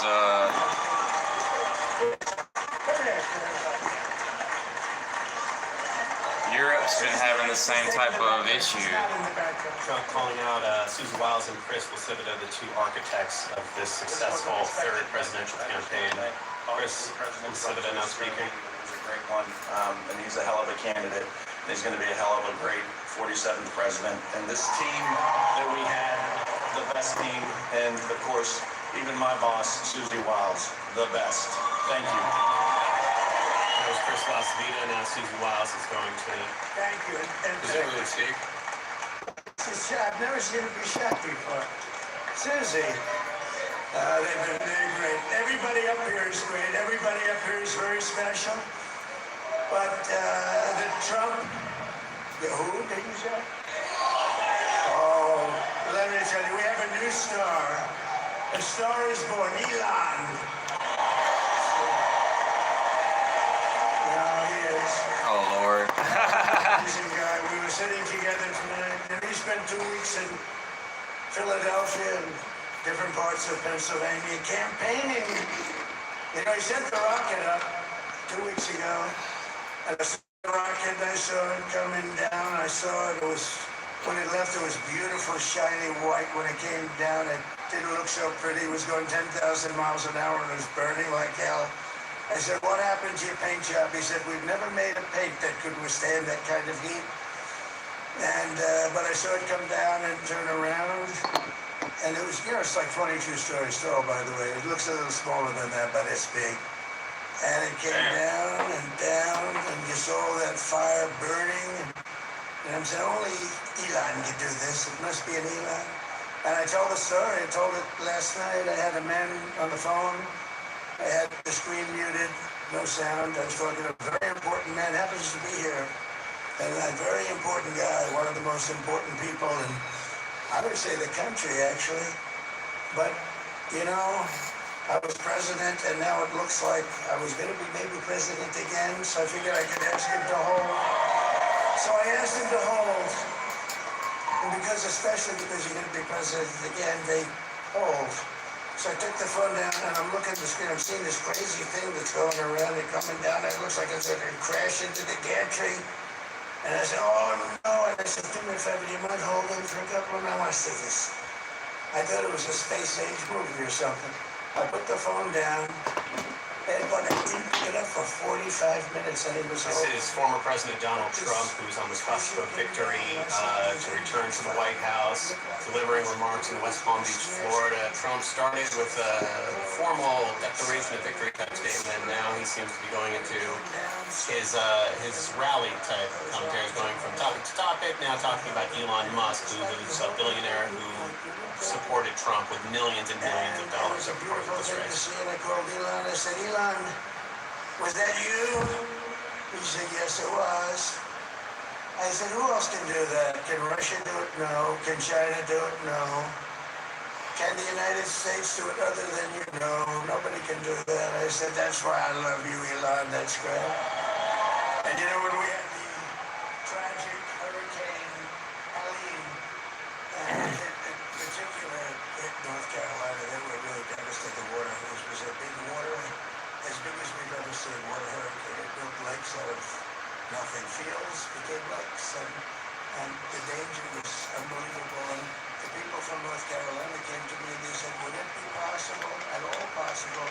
Well, I'm about to get up off here. We need Starlink. I said, what's Starlink? It's a form of communication. Yeah, I have a good one. And I'll tell you what, he had, and he's really